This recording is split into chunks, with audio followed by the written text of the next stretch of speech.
Very proud of you all. Happy 100th anniversary. You certainly don't look it.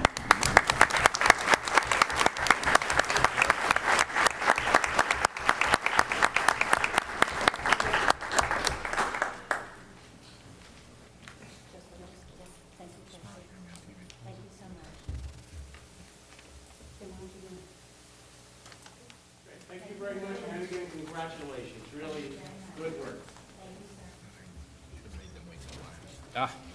And thank you very much for the Girl Scouts for their 100 years of service. Second item tonight, yesterday, the Hopewell Depot Restoration Corporation held the grand opening of the Hopewell Depot Visitor Center at 36 Railroad Avenue, Hopewell Junction, New York. That Railroad Avenue, they have the Railroad Depot, and we went there yesterday. They opened it up. And what the volunteers have done to restore the old depot, it is just a really, really impressive piece of work. We voted last year to supply materials for the roof, and they put on like not a real slate, but a fake slate roof. But the building's beautiful. One whole section has been brought back. It's like a visitor center now. You walk the rail trail, you could actually go in, and there's pictures on the walls, some old ornaments, old types of railroad things there. And it really, really is beautiful. They're going to be working for the next 2 years to finish the rest of the building, but for now, the visitor center is open, and I got to tell you, it's something, if anybody wants to go down to the rail trail down Railroad Avenue, stop by the depot. It's a beautiful piece of our history, and I have to congratulate them for a job well done. Number 3, I did want to chat really quick about, we have a grant application in for Hillside Lake for work on the stormwater that goes from the town road stormwater system in Hillside Lake. We were going to make that more of a friendly, more of a green type of a stormwater system. We put in for a grant to the federal government.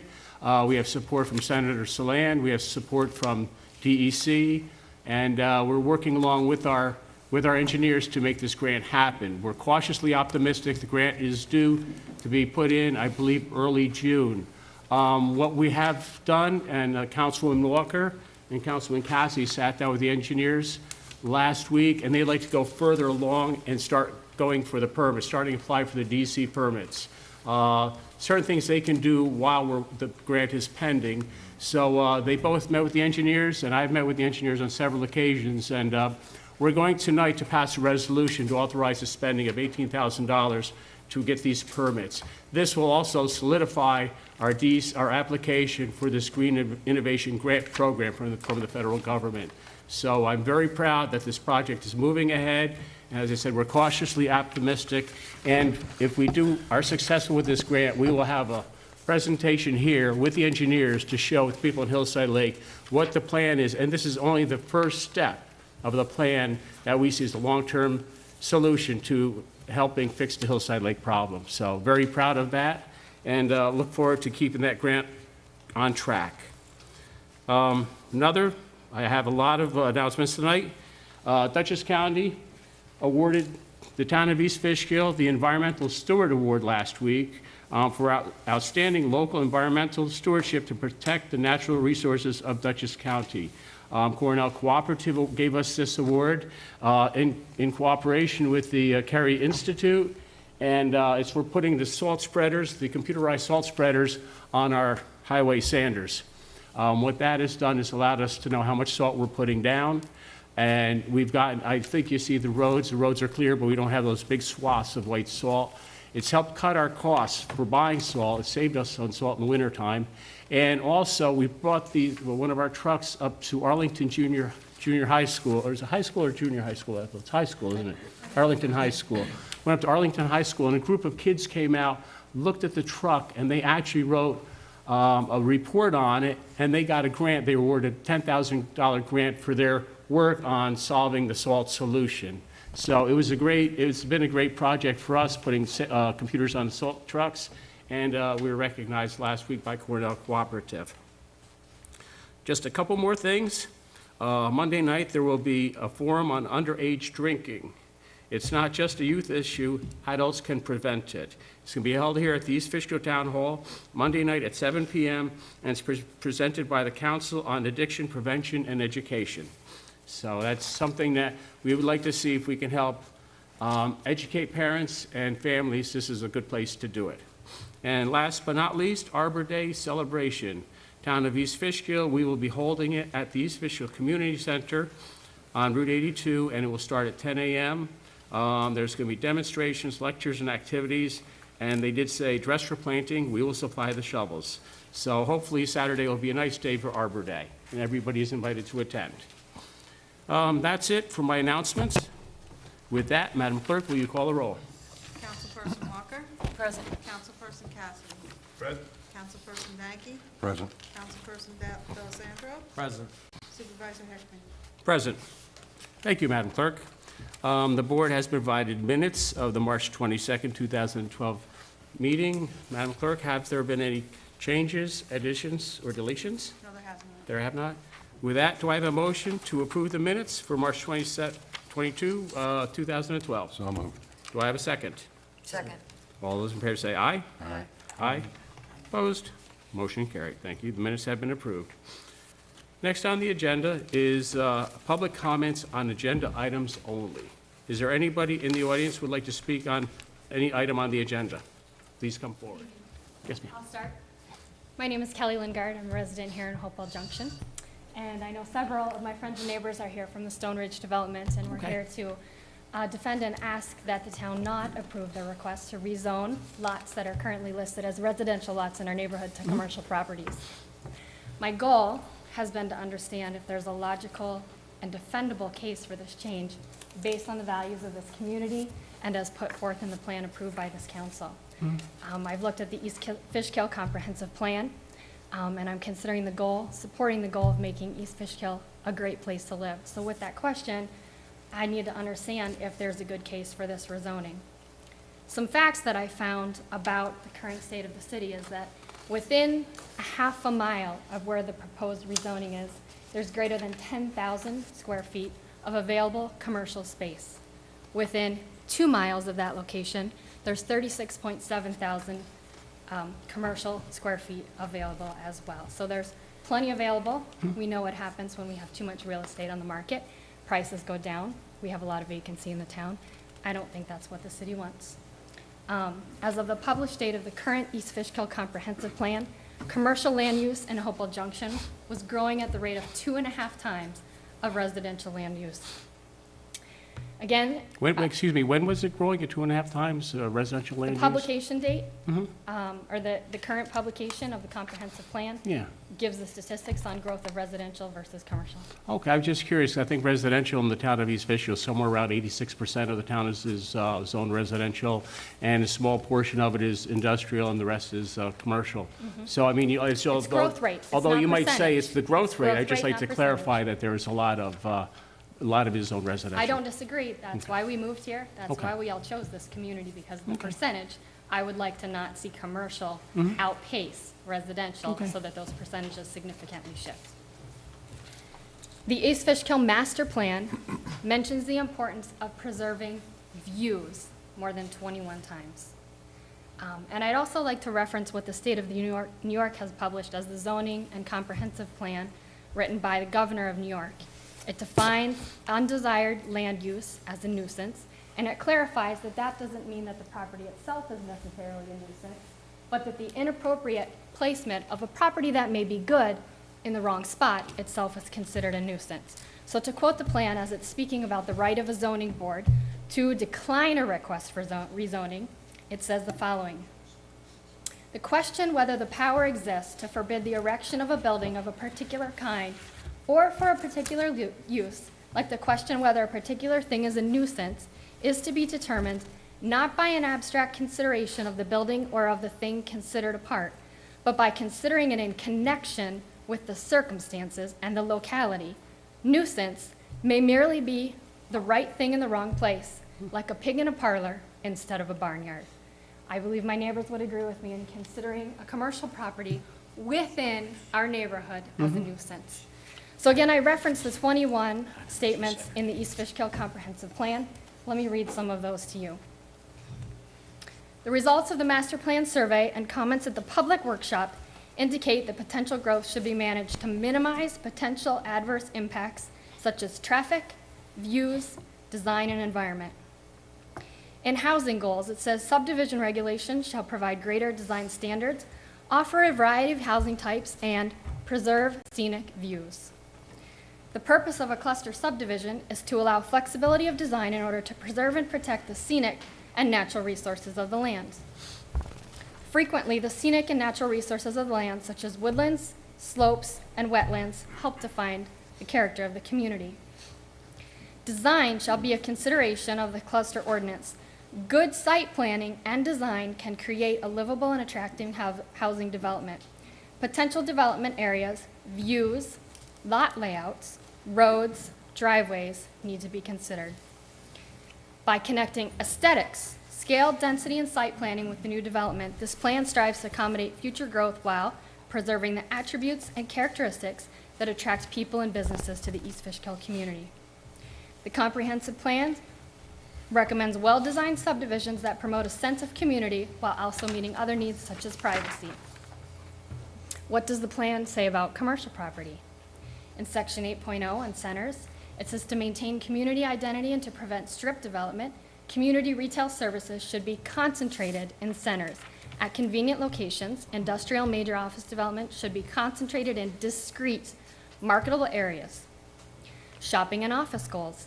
Discourage strip development to preserve open space networks, community character, and to conserve energy. Future focal local commercial development in hamlet centers to build variety and density of services. It also states, this plan does not show the number of strip retail developments that have, quote, cropped up, particularly along Route 52. The plan has the goal of encouraging development within existing centers instead. This suggests to me by the term of the use cropped up, it was undesirable, it was unintentional, and I would guess that the board does not support what happened. It clearly says the board does not support what happened in the past, nor do I believe they support what is proposed to happen here currently. In summary, the Stone Ridge neighborhood, my neighbors and friends here, raise your hands, please. Okay. Would like to request that lots 776321, 731304 should not be rezoned to nuisance commercial property and remain as residential lots. We would not want to make it nuisance commercial property. I'll tell you that right now. Certainly, I can understand your thoughts on this and reading the master plan. I don't see, in the Hamlet, it's difficult. I don't know how they put cropped up, but I imagine that's maybe because they're farmers and everything about crops. I don't know. Understanding your concerns. Let me just ask you a quick question, though. I'm just pondering this because this application, if you look at through the minutes, through the planning board and all that, as far back as like 2001, when your subdivision was done, this was always a part of it. It was back and forth. I read the planning board meetings from years and years ago. This had always been proposed back then. It's come up on a couple of occasions more recently, and when we looked at the B1 uses, that seemed to be a little bit harsh for this type of a thing. And the reason we're making it a B1A is because we wanted to make it, recognizing that you guys are right back there, to make it not, and no tattoo parlors, no pool halls, nothing that actually could be in a B1 zone. That's why it's called a B1A zone. We had looked at this project, again, sensitive to knowing probably before you guys, I don't know when you guys bought your houses, but knowing there's a residential area behind it, saying, well, what would be a proper use? And we said to the developer, he brought it in once, it's too big, can you make it smaller? Can you limit the uses? And this is really what came up with what we have today is a B1A, which is a light, like a light B zone.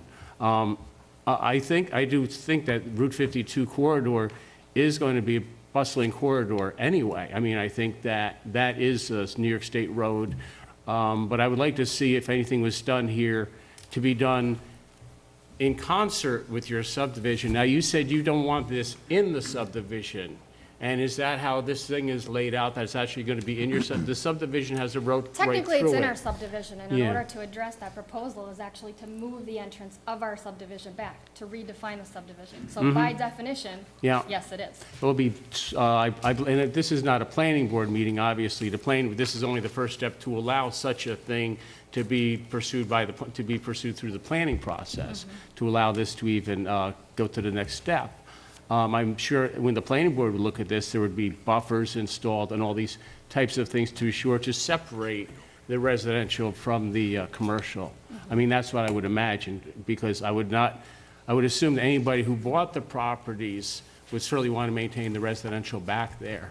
But my humble opinion, I do think 52 is a place for commercial development done correctly, not prop up, as you say. I know that there are some folks who would like to talk to the traffic conditions about increasing the number of cars on a road. You will note also that the exit from our neighborhood is already no left-hand turn to protect the people of Hopewell Junction. That is also proposed to be changed, so I don't understand how it's dangerous today to do that and not dangerous in the future, but that's another issue. Let me respond to And that two- is an issue that's a planning board issue. The Okay. secret will address those Let me issues, respond to yeah. two specific things that you did ask me. What was important to me in choosing my home? It was that I was surrounded by residential area. We looked at the lots around us, we looked at what was behind us, we did look at the neighborhood. You say that there are minutes going back through time that show that this discussion has been on the table for a while. That may be true, but let me ask you, as a homeowner, what I would have referenced to understand what that community, or what that property was listed at. This is what I pulled from the parcel website that shows Right. me both are listed as residential properties. Okay. Secondly, you mentioned that we're trying to restrict going all the way to a B1 zone and just going to the first level of commercial property. Right. I understand that, and I very much am appreciative that you would recognize that we wouldn't want a tattoo parlor or a Right. bar or a Dunkin' Donuts or what have you at the end of our block, but I'm trying to prevent the train leaving the station because there's no guarantee that once we rezone to the first level of commercial property, that we're not having this conversation again in the year because it can't have been sold as what it is rezoned as today. Well, they'd have to come in for re-rezone again, yes. Right. Yes, okay. Okay. Any other questions for me? No, that's it. Thank you Okay. very much. I appreciate it. Thank you for your time. Okay. Okay, anybody else in the audience like to speak on any agenda items? Mr. Supervisor, if there are going to be further comments on that. I will, let's yes, perhaps we Counselor, have a public I hearing agree and with you. I just want to see if, okay, I will rephrase it And then. then we can add those comments. to the Understood. It would be more appropriate when the public hearing is opened. Okay. Anybody to speak on any items on the agenda other than the public hearings? Okay, there being none, Madam Clerk, do we have any items for receipt and file? No, we do not. Okay, there being none. The first public hearing, as a matter of fact, is a public hearing to amend the zoning ordinance to create a B1A business district and to rezone certain parcels to said designation. Do I have a motion to open the public hearing? So moved. Do I have a second? Second. All those in favor say aye. Aye. Opposed? Motion carried. Public hearing is now open. I would ask, could the previous comments be put into the record as part of the public hearing? Thank you very much. All right, so now we have before us a motion proposal to amend the zoning ordinance to create a B1 district. We've had several discussions on this. There was one parcel that was included in the application from some years ago. I don't believe that application, that parcel is still part of this application. It'd be 635604, 662292, which is, I don't have the street address of that property. It just says, oh, you have it? Yeah. Oh, good. Okay. Absolutely. The public hearing is open. Good evening, my name is Bonnie Fogarty, and I currently live at 19 Locust Lane, which is the additional parcel, with my parents, Margaret and Harold Conklin Stewart. And we're here this evening because, as you said, this is open for discussion on rezoning our property to B1A.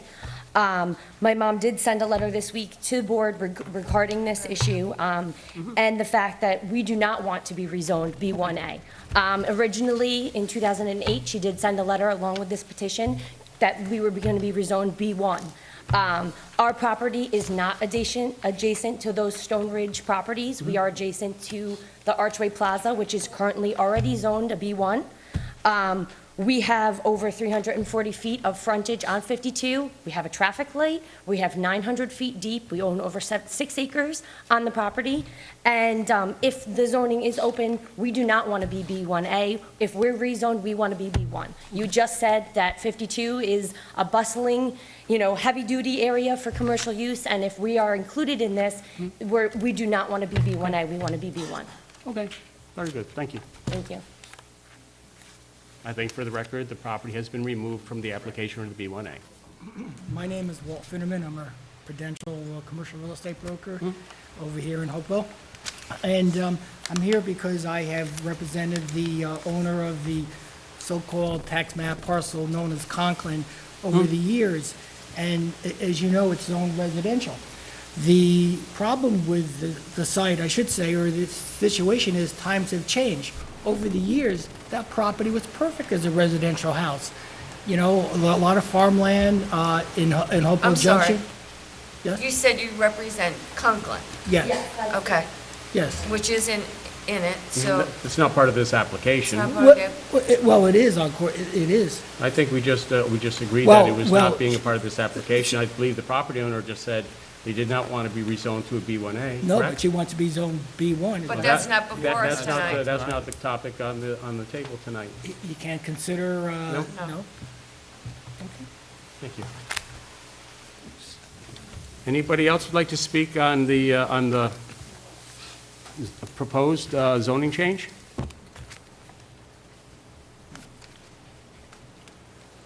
Good evening, my name is Alan Colodner. I live in Lake City at 11 Circle Drive.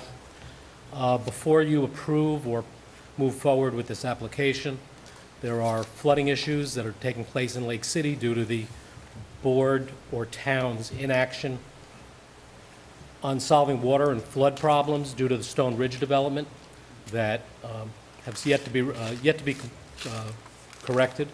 So before there's additional water discharge off of this barren land, I think you should first deal with the water and drainage problem into the Gildersleeve. We just recently saw that there was money given by the state for stream cleanup, and we were not part of that application. So I would hope that the town would suspend any movement forward on this application until they resolve the flooding and water remediation. Thank you. If we held a hazard mitigation meeting presentation, I think it was 2 weeks ago. We were doing a hazard mitigation plan. We will be making applications to the federal government, to FEMA, once our plan is finished and adopted. One of the things we will be applying for will be stream cleaning, and there are other issues we'll be looking at. Specifically, Lake City was a very big topic at the matter of our hazard mitigation meeting a couple weeks ago. So we certainly are cognizant of that. One of the things about this project that we have done over the years that it's been before us, we've asked, because again, cognizant that there are residences behind it, to make the buildings smaller, make them fit in better, make the uses not as significant as they could otherwise be in a B1 zone. That's why we created the B1A zone. One of the reasons that is taken so long to come back is we kept sending the engineer back to make sure that there is going to be no more runoff after the construction than there was pre-construction. And I would just like to ask if the engineer is here, if you could talk a little bit. Mr. Metzger, I believe you were the engineer that had the dialogue about reducing the amount of runoff, recognizing the issues in nearby Lake City. Certainly. You're absolutely correct. When we brought this project to the town in previous meetings, we were asked to take a look at the flooding concerns that may be downstream from this project. Looking into the project, we were able to develop the stormwater retention ponds at a capacity that can hold the 100-year storm runoff from the drainage area from this project site. Right, and now we know 100-year storms happen quite frequently, regardless of their name. Right, but typically when you design the stormwater for a commercial site, you just have to make sure that the downstream does not see any more runoff from the site. What we did was actually calculated the runoff volume for our site and are retaining that entire volume. Instead of just saying we're not increasing anything downstream, we're saying, here's what this project could possibly produce. Here's a pond on this lot, and here's a pond on this lot that's going to hold that entire volume. Okay. So you feel that post-construction discharge will be less? Absolutely. The post-construction discharge is going to be significantly less. It's actually, these ponds are designed for zero discharge during a 100-year storm. What is the kind of soil that you found there? Beautiful soil, actually, some I of the mean- best I've seen. It's all run-of-bank gravel. We've done multiple deep tests, perk tests, I've run different scenarios for the ponds to ensure that, a year after they're put in, they're not going to clog up and not maintain that permeability for the bottom of the pond. Great. So, Thank you. we've been out to the site with the town consultants multiple times and have done quite a bit of research, actually years' worth of research Well, on the Yeah, we on the did send you back stormwater. to the drawing board, understanding that flooding is, discharge off of the site is a critical issue. Right, Okay, thank you. thank you. Susan Lally, 28 Circle Drive. Yes, Susan. I want to know why we're continuing having this discussion. I think the people of Lake City and of Stone Ridge have said, we don't want it. Why are we still arguing about it? Are we We arguing? don't We're wa- discussing Yes, it. of course we are. Okay. You want to change it to commercial. The man bought residential. If he wanted to put commercial up, he should have bought commercial. Now, why does this entitle him to walk in here and say, I want to change this so I can put up whatever he's going to put up and make money, when it's hurting us? Why is this? Why are you even, this has been going on for years. Now, since Stone Ridge has gone in, which, nobody ever told the people of Lake City that that was going in. That just sort of popped up. Now, I flooded out every time now we have a good storm because of that development. I've never flooded before. The house next door to me has been underwater several times since that development. And that house hasn't flooded in 25 years. But now, this gentleman says, oh, we're going to go up there and we're going to do this and we're going to do... He can't guarantee anything. Well, I don't think anybody can guarantee anything. That's right. We don't want it. Why are we arguing? I mean, We're not what arguing. does this man have, what do we have to do to say, no? Have you list, well, this is a waste of time. There's a process in the town where if you have property, you own property, there's a process by which if you would like to do something, you have the ability to come in for a rezone. If it's zoned the way that it needs to be, you could also go to the planning board and build subdivisions like Stone Ridge that have been built. So in I other mean, words, anybody can buy any property and then well, just property walk own- in. Property owners do have certain rights. Being a property owner doesn't entitle I you to haven't got certain any rights. I'm a property owner. Apparently, I don't have any rights. I wouldn't say that. I think you Yeah. have rights. Why? I'm flooded out. Are they going to do anything about it? No. We're going to put another ugly development, mall, whatever the hell he's putting over there. We've already got the Archway Plaza. We've got the eyesore next door, across the other side. What do we need another one for? I don't want it. I want to see the green trees. Okay. I just don't understand why we keep having this argument. I mean, is it going to be that he's going to go through all these things, and then you're going to say, oh, well, screw you people, we're going to give it to him? I think the question that you're asking is if we have 40,000 square feet of commercial space available within 2 miles of that location, why would we have? What do we need it? I mean, if I understand, this thing is going to go on the corner of Palin and Route 52? I believe it's going to go on those interior lots on either side of that road. So that's all up high. It's going to cause the same problem when they start digging there, cut all the trees down, all the water's going to run down to Lake City. That's where it's all going to go. And I really don't want to see the eyesore there. I mean, it's terrible. What's it going to look like? I don't know, but it's not going to be pretty. Okay. It's gonna be cement, right? Blacktop? Do we need it? Might be a nice-looking building, I don't know. You're all for it? Excuse me? You're all for this? We've been looking at this for several years. and they Several come years, back and for and say several this isn't- years, we've said no. But you're still doing it. So in other words, we don't have a say in this. We have to balance the rights of the property owner against the interests of the community. I mean, yes, you are yes, I understand, you are the community. Obviously, you are the community. No, over the years, we've been listening, but you probably weren't here at the time when we discussed this years ago. If you'd like to come up and stand at the mic, please do. Please do. I mean, it's difficult to hold a conversation like that. We represent at an average of $10,000 per house. So not only do we represent a lot of money to taxpayers' dollars, we represent votes. Okay. I didn't get your Remember that. name, I'm sorry. Robert Leone, I live in 94 Round Hill Road. I live in the Stone Ridge complex also. I understand if you're going to do something in the interest to garner tax revenue, I get that. But our problem is the access of them getting to this facility, the medical building it's going to be that we talk about because it's B1, whatever you want to call it, through our neighborhood. How does my children play? How do they ride their bikes when they're going to get run over by people going to a medical facility?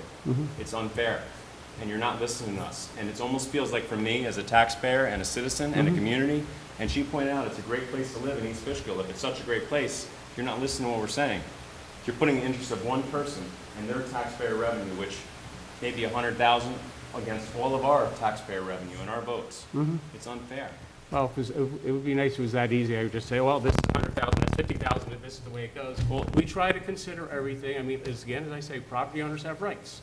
You have rights to your property. The gentleman has rights to his property.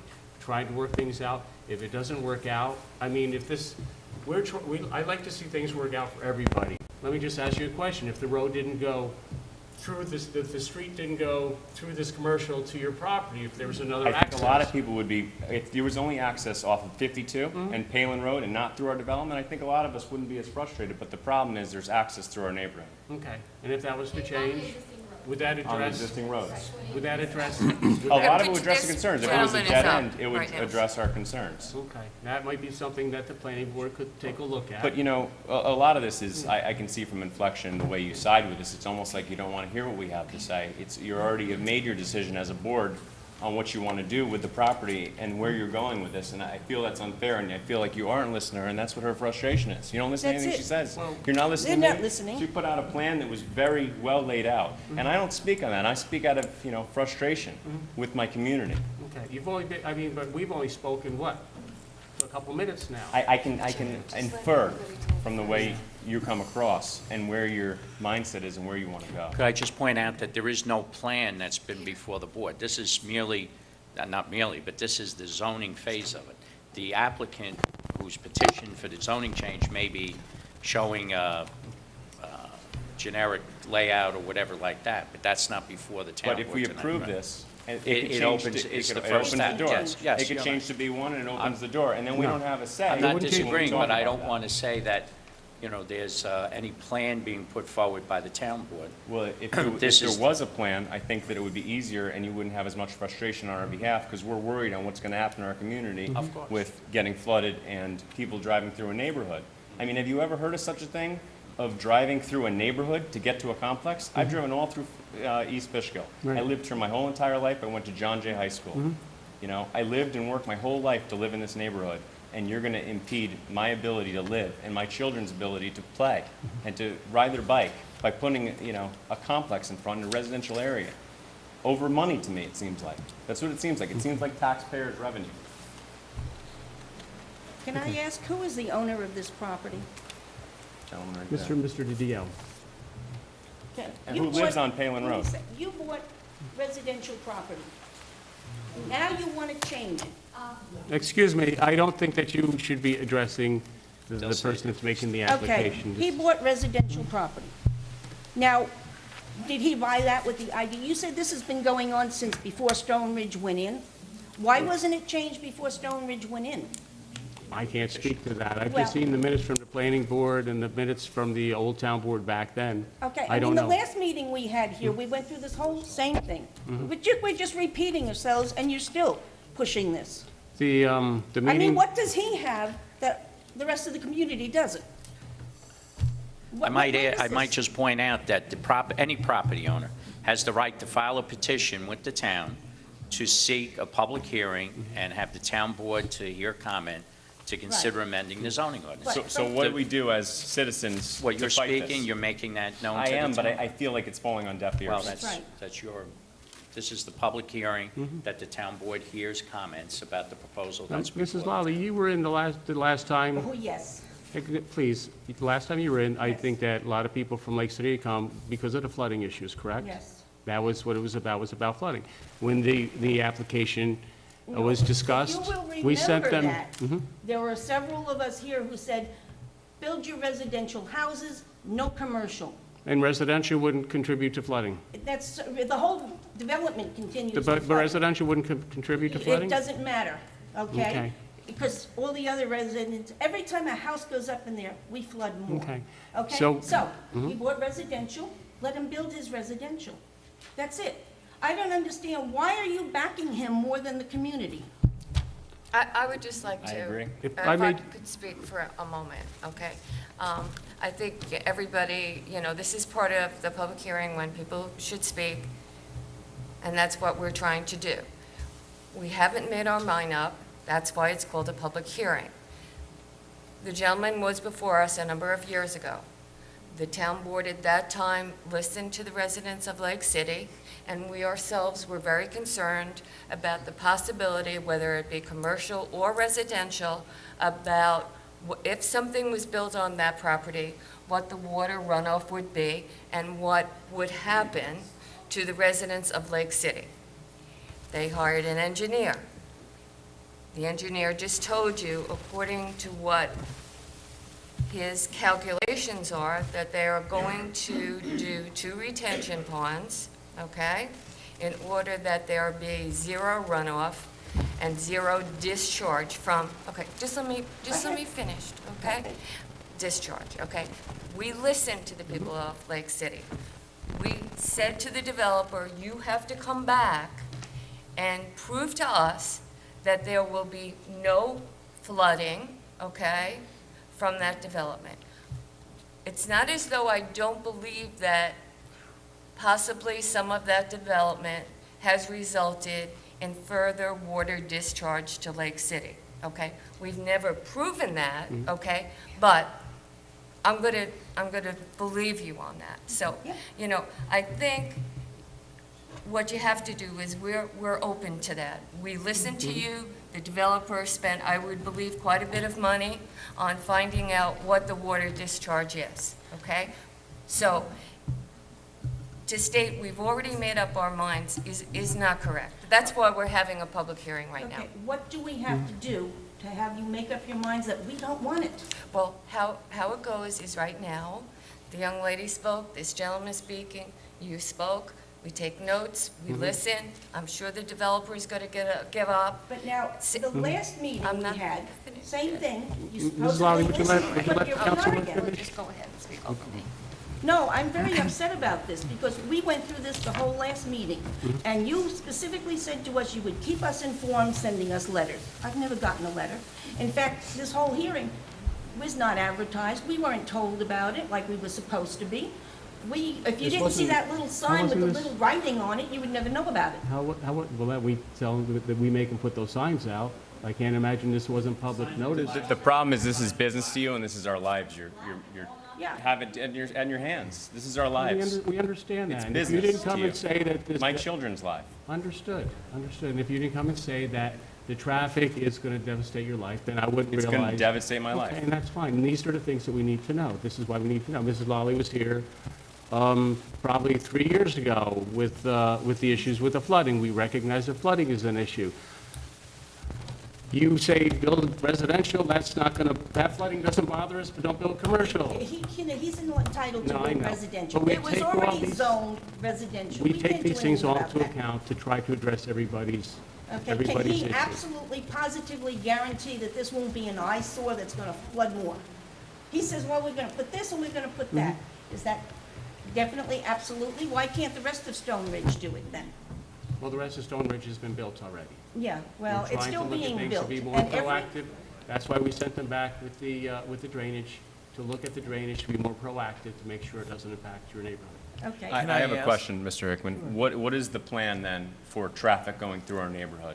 If this was to go up and we were to live with it, because it seems like we don't have a choice, the problem to me would be the traffic flow. Right. How are we going to make there an entrance? Because I'm under the understanding that that piece of land has not been approved by the state to be able to make a turn in as well as that, and that's the problem. So the only way for you to get this land up is to go through Palin Road, Right. is my understanding. I can bring out documentation, but No. that's my See, understanding. This is the thing, these are planning board issues. Planning board, if this was to be rezoned, it goes to the planning board through SECRA, State Environmental Quality Review Act.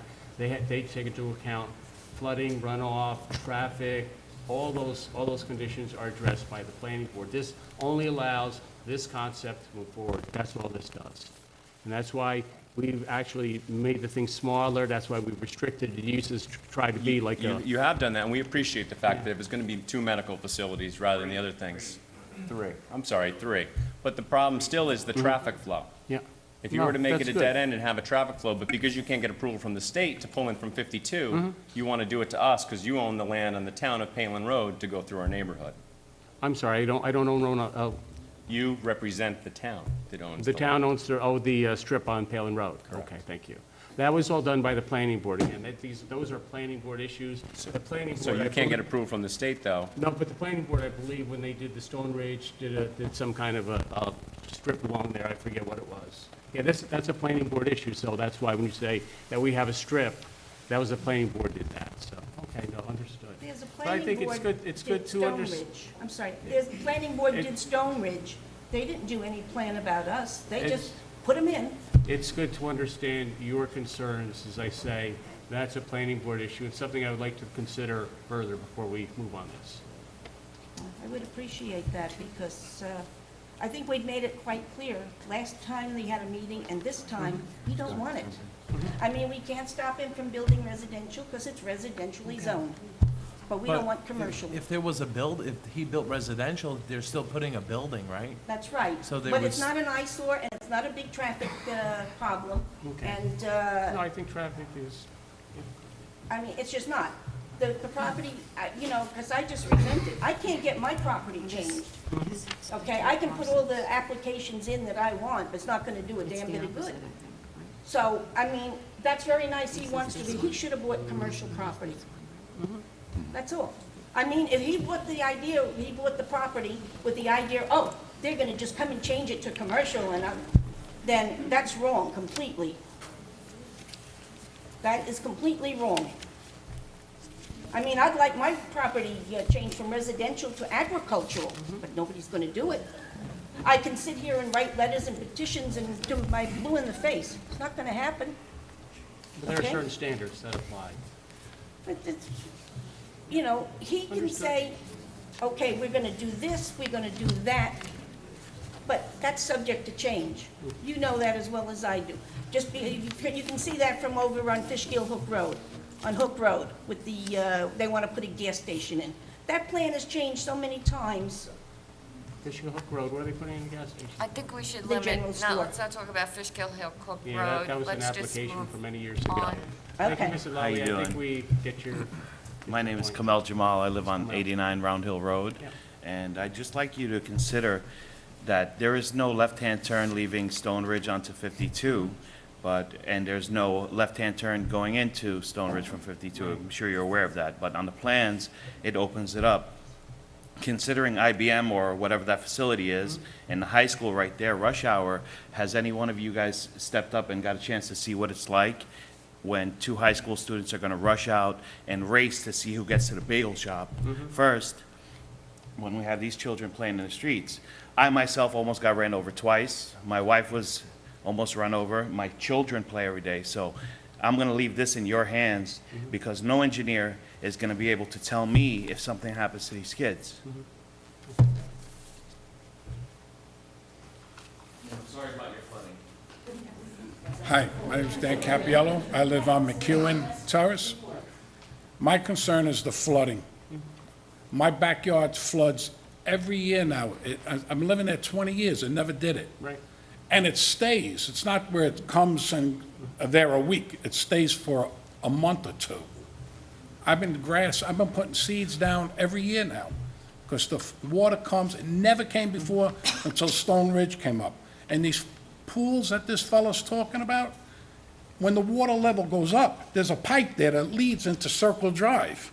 That water goes into that area. So what good is the pool? It just fills up and it goes into the other side. That's my concern, the flooding, and I'm against the gas station. What gas station? What gas station? Oh, the next The one. one in Fishkill Hook Road, I guess. All I want to say is, this used to be a beautiful town when I moved here. How many gas stations do we need? How many stores do we need? How many developments do we need? I think the town should have the power to say, when you move in this town, you will be a homeowner or whatever, and you will follow the rules of the town, and you dictate to them what the people want, and keep this town as beautiful as it was 30 years ago. I came from Yonkers, and they used to call Yonkers the city of gracious living.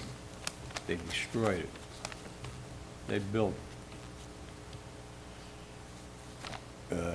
commercial property all over the place where swamps were and animals and everybody lived, everything lived and everything, and they ruined that. And you're doing the same thing here. You gotta limit things, and you're the people that have the power to do it. You can't let someone come in here and dictate to you what they want to do just because they bought a piece of property. It's not what they want, it's what the town wants, the people in the town want. And we want to keep it as beautiful as it was 30 years ago. Thank you.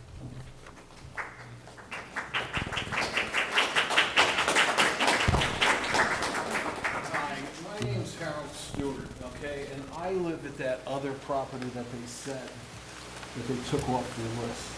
Okay, I've been here for 25 years, okay? And my backyard, which is adjacent to Circle Drive, okay, I can row a boat back there, okay? And I've been able to row a boat since I moved in.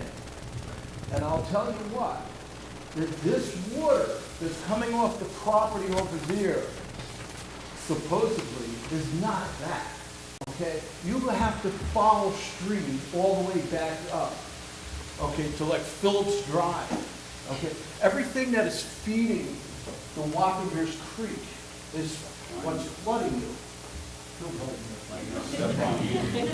And what I'm saying is that, you know, the gentleman said that they put in these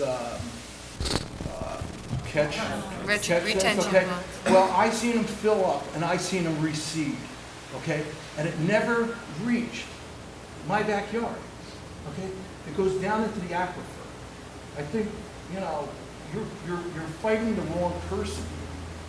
I think you should be fighting upstream, not over here, because where we're getting flooded from is IBM. And anybody who's lived here for this long knows that that's where it's coming from.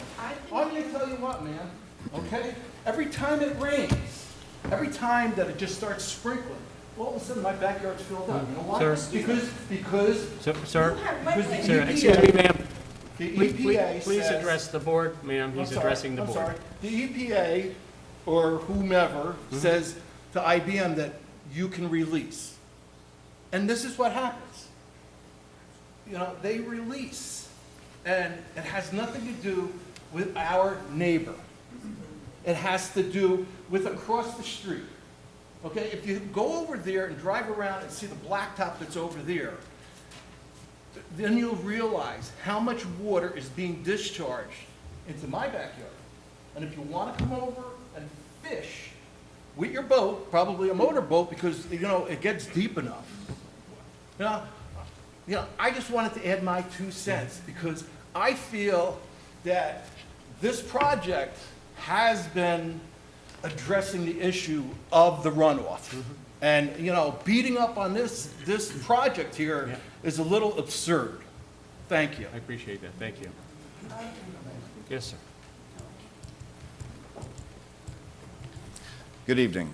My name is Richard O'Rourke. I am an attorney for the property owner, whose property is the subject matter of this public hearing. I'm an attorney with the law firm of Keenan Bean. We have offices in Fishkill and in White Plains, New York. There have been a lot of comments made, and I think that there's certain misunderstandings. And I think Mr. DiDio, who is a local businessman, a property owner, he wishes to address the board, and then perhaps we can respond to some of the substantive questions that have been posed, if that would be I appreciate that. acceptable to us. And we appreciate your time, and we also appreciate that you have explained that everyone has property rights.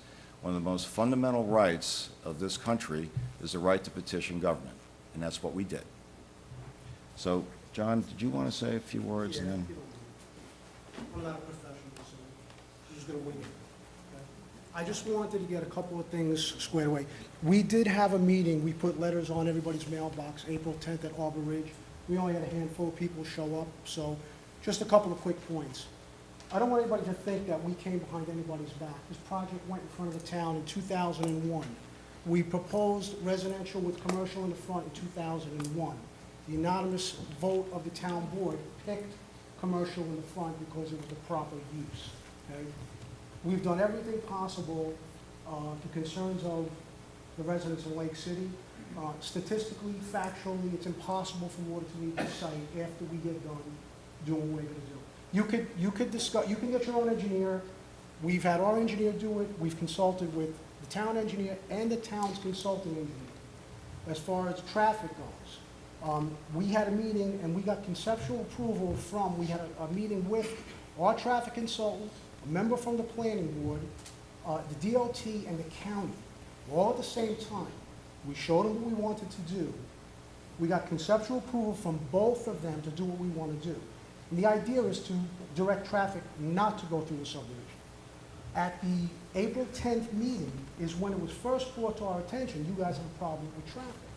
Hence, the signs have been put up and so on. We're proposing an entrance on Palin Road on our property to stop people from going through the subdivision. That's the whole point. Right now, you have to go all the way up to Cooper's, right? You can't make a left off of 52, so you gotta go all the way up to Cooper's, make a left, and drive through the entire subdivision, depending on where you live. Being able to make a left into our site, being able to exit on our site, you don't have to go through the subdivision. Our traffic consultant has done, I don't know how many traffic counts.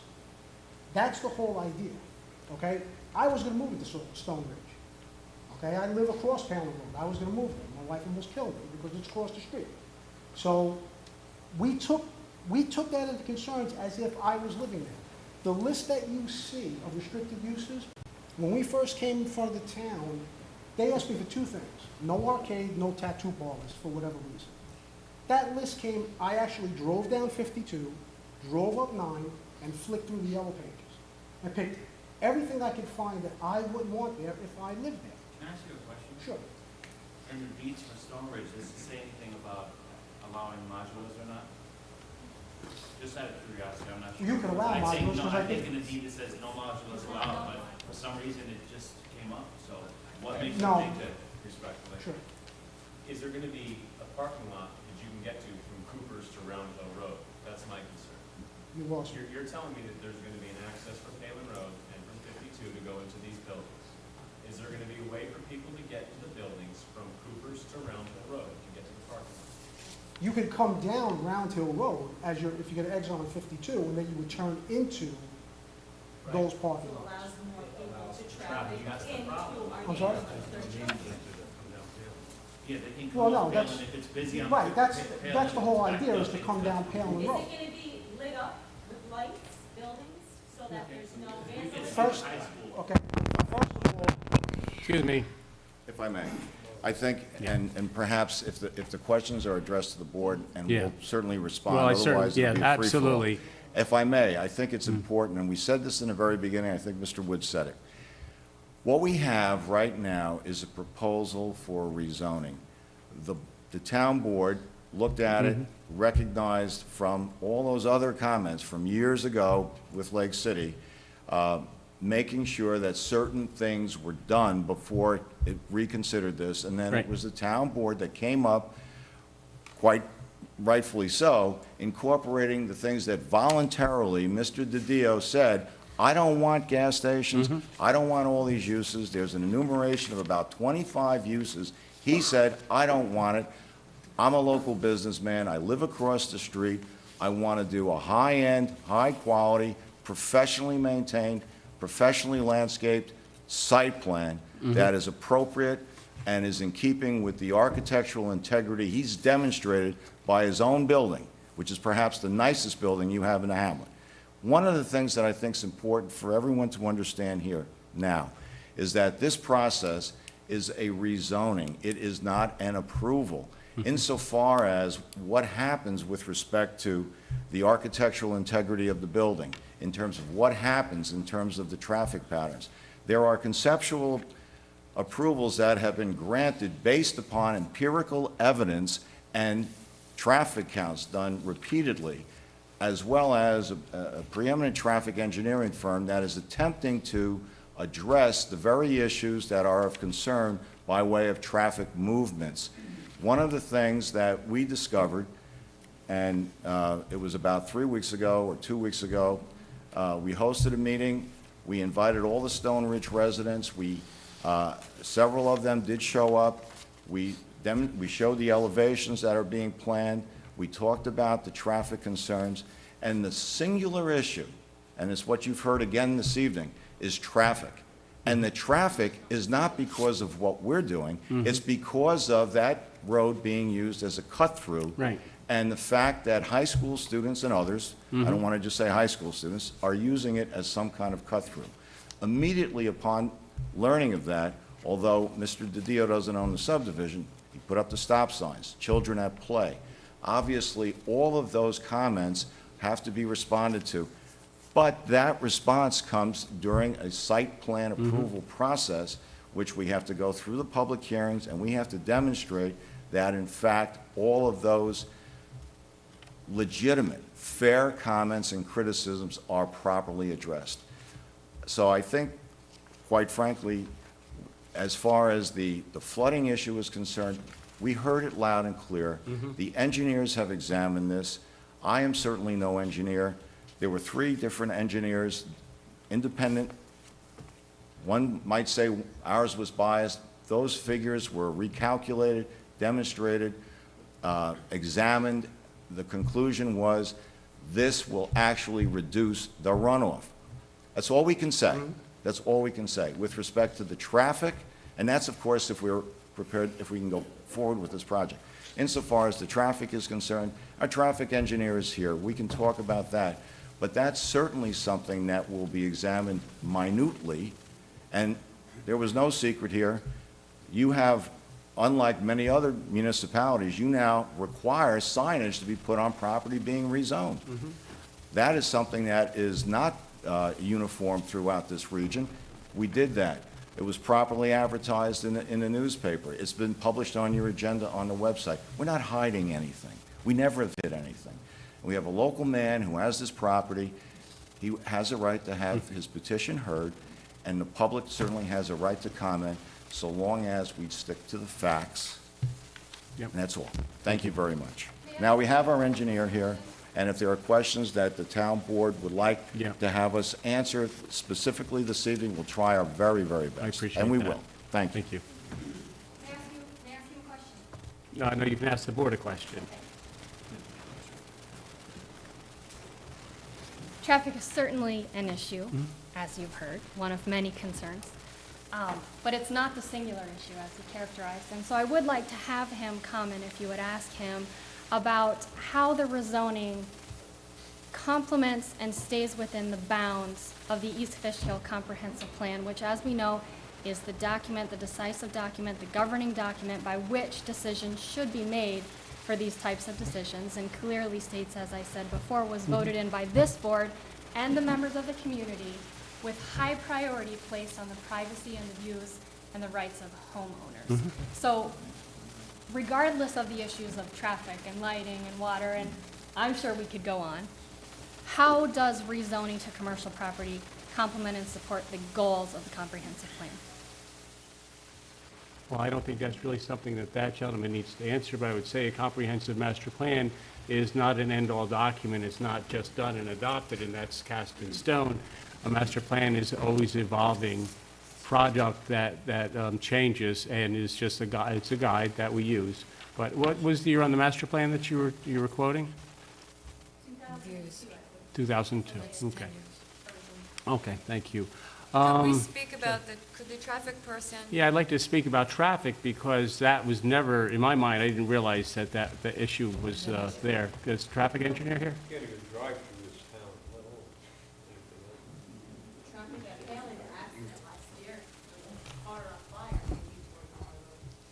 Good evening, Richard Pearson with John Meyer Consulting. Excuse us. I've been involved with doing traffic studies on this project, as John said, numerous traffic studies since 2001, so for 11 years. I'm a licensed professional engineer and a certified professional traffic operations engineer. I was involved with the original traffic studies for the project, as John said, as part of the residential component of the overall development, as I knew it at the time. We also considered commercial in the front portion of the property. As John also mentioned, we have had meetings and discussions and ultimately obtained conceptual approvals from the New York State Department of Transportation and Dutchess County regarding the coordinated review of access for this. Right, this but front can you piece. address the people's concerns here? Yes, regarding the high school children, students primarily, my understanding is they've recently been utilizing Cooper and Round Hill as a cut-through for access to the hospital, to the high school, to avoid the traffic signal. And as John also mentioned, there would be a new roadway on Palin Road that would go through the site and connect to the existing roadway to Round Hill. Palin Road is a 45-mile-an-hour posted speed limit. Right. And it's actually a shorter distance to go in the future down Palin Road and take a right turn into the new proposed driveway and then access Route 52 via the existing Round Hill roadway. And so we think that with this new roadway, the people that are traveling south on Palin Road would actually choose the majority of the time to continue on Palin Road. If they choose to avoid the signal, they could come through our site for that reason.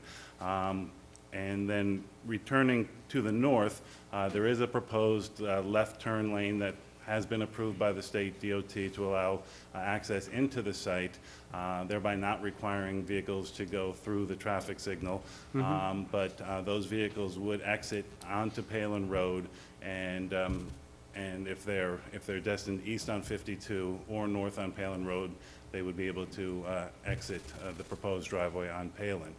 The county approval is specific on us continuing to work on trying to minimize the amount of traffic from this commercial portion of the site that goes through the residential portion of the site. How are we going to do that? That, I think we would continue to work through with the planning board and the town and the residents as the project goes through the planning board approval process. As a traffic engineer, do you think it's possible where we could protect the residents in the residential area from any through traffic?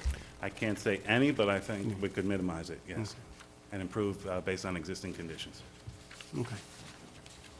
Thank you. I'd like to ask a question, speak You can address the board, sure. Yes, come My up. question is, there's still going to be access for us to go through Cooper's is the problem.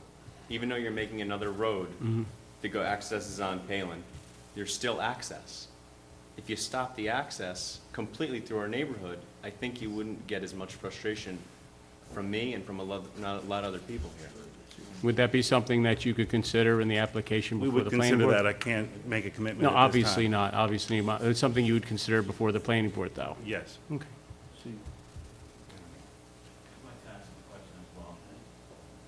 You- Sir, you say, Yep.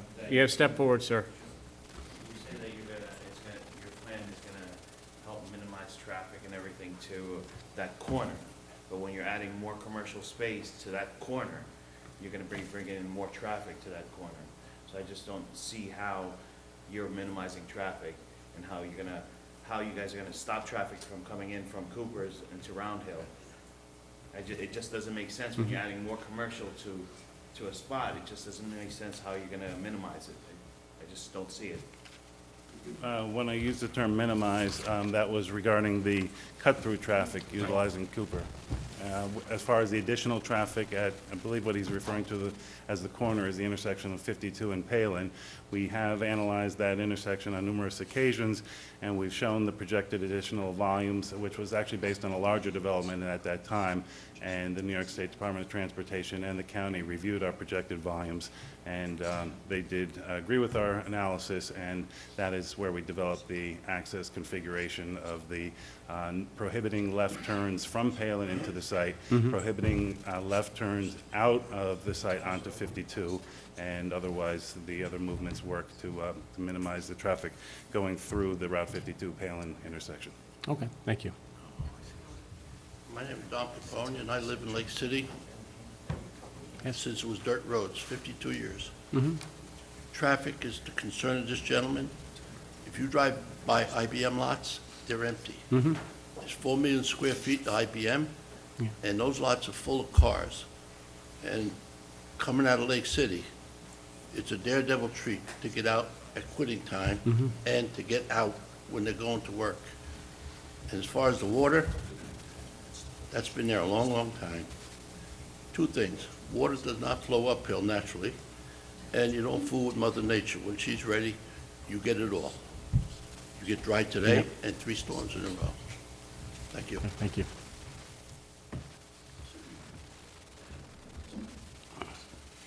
Hi there. My name's Kyle Ramke, student. I live at 62 Round Hill in Stone Ridge.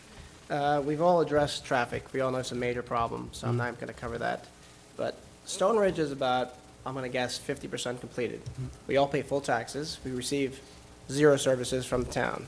No garbage pickup, no street cleaning, no mail. You have to pick up our mail on Palin Road. So how does this impact? Well, you do get a few services from the town. I mean, you do have police protection, you can come onto our recreation facilities, and that sort of thing. Your Just street to ha- let you know, but your nobody street- gets yeah. garbage. We And all we pay don't do for garbage in this town, but your All right, street that's hasn't fine. been dedicated yet, so your mailboxes will still be at the end, and we don't plow them yet. That's fine. Okay. How does this impact our property values? Okay, when I moved here with my family 4 years ago, this was never mentioned. I wouldn't spend the kind of money that I spent on my house. Okay, I could go build a trailer park somewhere else for that kind of money. We all spent $500,000 to $1.5 million on our house. Right. Okay, minimum. I'm sorry, actually, not even 500, because back then in 2008, it was starting at $699. Would you buy a house for $700,000 and then somebody builds an office building in front of it? Absolutely not. You wouldn't. So how could you allow that? Where's my rights as a guy that spent $800,000 on a house being protected? I pay full taxes. Yes. September and February it comes Yep. out? Yep. Where are my rights protected? Forget about the traffic. We addressed that stuff. I Your mean, your rights are protected in the process by which we're going through now, and if this project moves forward, your rights will be protected in the planning board process. here's the other part, But I half would of the just like to equation. say that all right, but I mean, did you look at the lots and say, obviously, I know somebody said, oh, well, we looked at it, and it said all zone residential, and that was it, nobody Yeah, ever looked into it. absolutely. On the model home Nobody- big map, it showed, Yeah, doesn't show anything yeah. about potential resident. Yeah, nobody ever rezoning. asked, gee, what are those lots, anything, okay. No one volunteered that information. And believe me, if it was volunteered, I Okay. wouldn't have built my No, I house. was just curious, yeah. Okay, but that's, again, so we're assuming a 50% occupancy right now. Mm-hmm. Do you think anybody's gonna want to build a house in there? Who's gonna want to do that? The road's never gonna get dedicated. We're never gonna get street cleaning or any services from town except for police. So how is that gonna enhance the beauty and the residential quality at Stone Ridge when we're gonna be considered a rural road? Wait, I'm sorry, you're gonna be considered a what?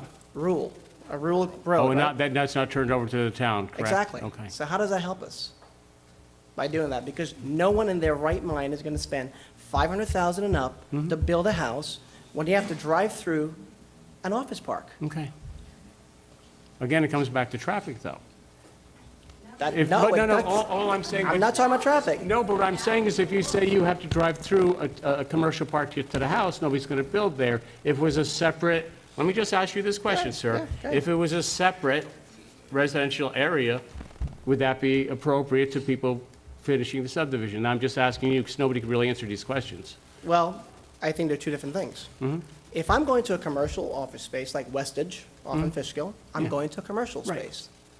I expect that. Right. If I'm building a house at the caliber I did and my neighbors did, Yeah. I expect it to be residential. I don't expect it to turn into an office park or invite my friends and family and they're turning into Stone Ridge Office Park and Right. Stone Ridge Estates. Right. That's not what we built, Correct. okay?